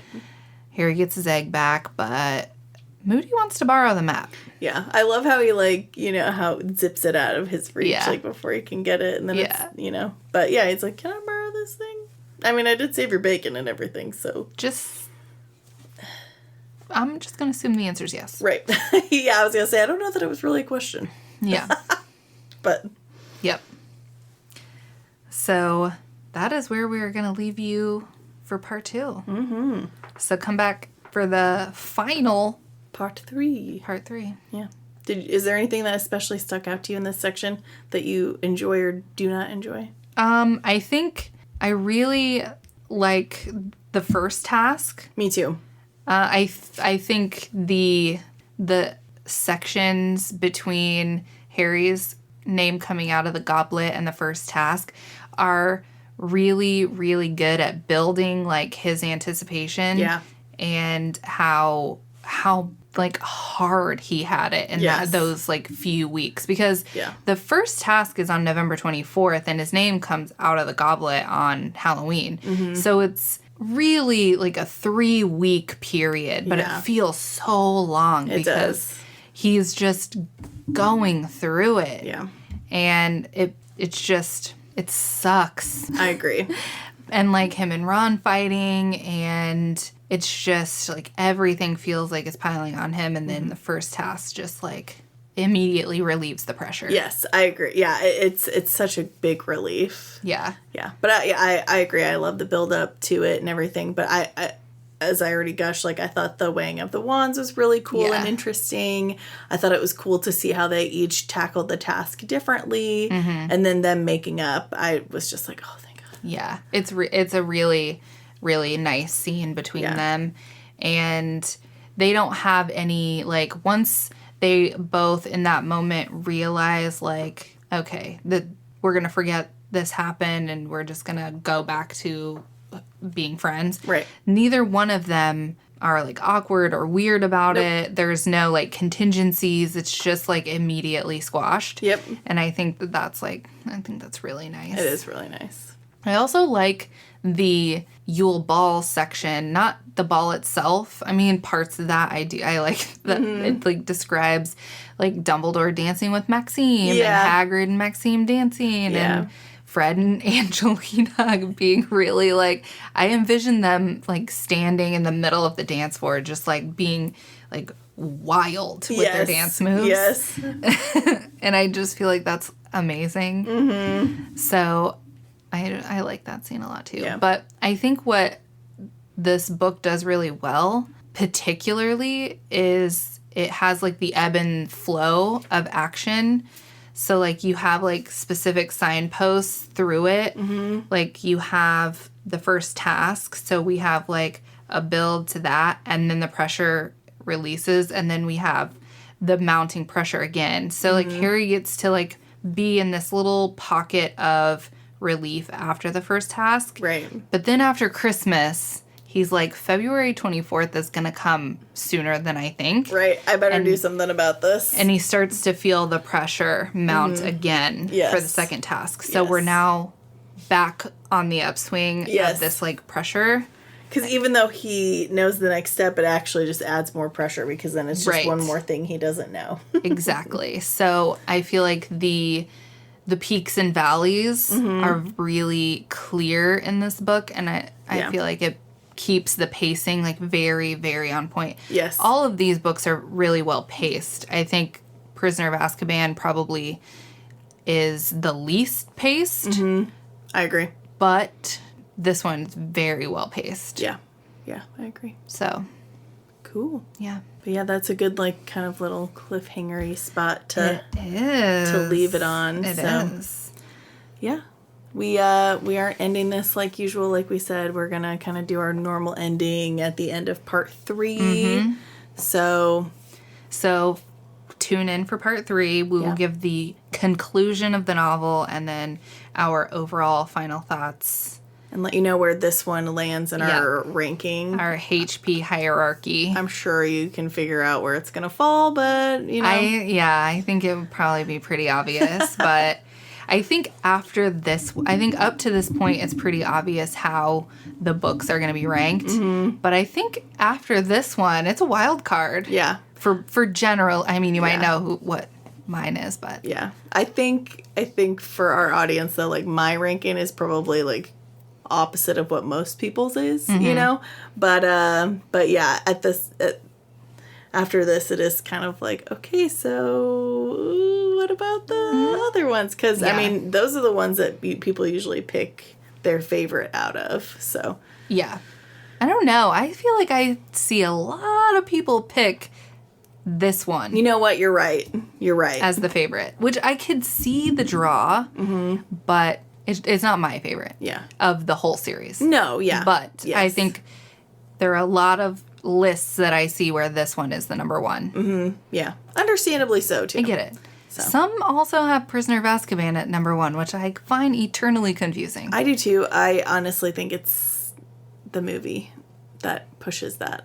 Maybe. But I don't also know. think it's not the best movie either. No, I agree. I mean, it's at the bottom of my list right now. So, because remember I went 1, 2, 3, You which did. I'm sure is very unpopular for most of you guys. So You did. sorry for rubbing salt in that wound. But Mine was 3, 1, 2. I was thinking of the readability, and I'll discuss it more at the end of part 3 of like 3 compared to 4 and the rereadability and why I think that they land differently for me. Yeah. So yeah, I'm excited to talk about that. Yeah, that's the ending of this is going to be exciting to talk about. But we're gonna leave you guys on the cliff. Yep. And we will see you next time. Yep. Don't forget to read your books. That's right. All right. Goodbye. Bye.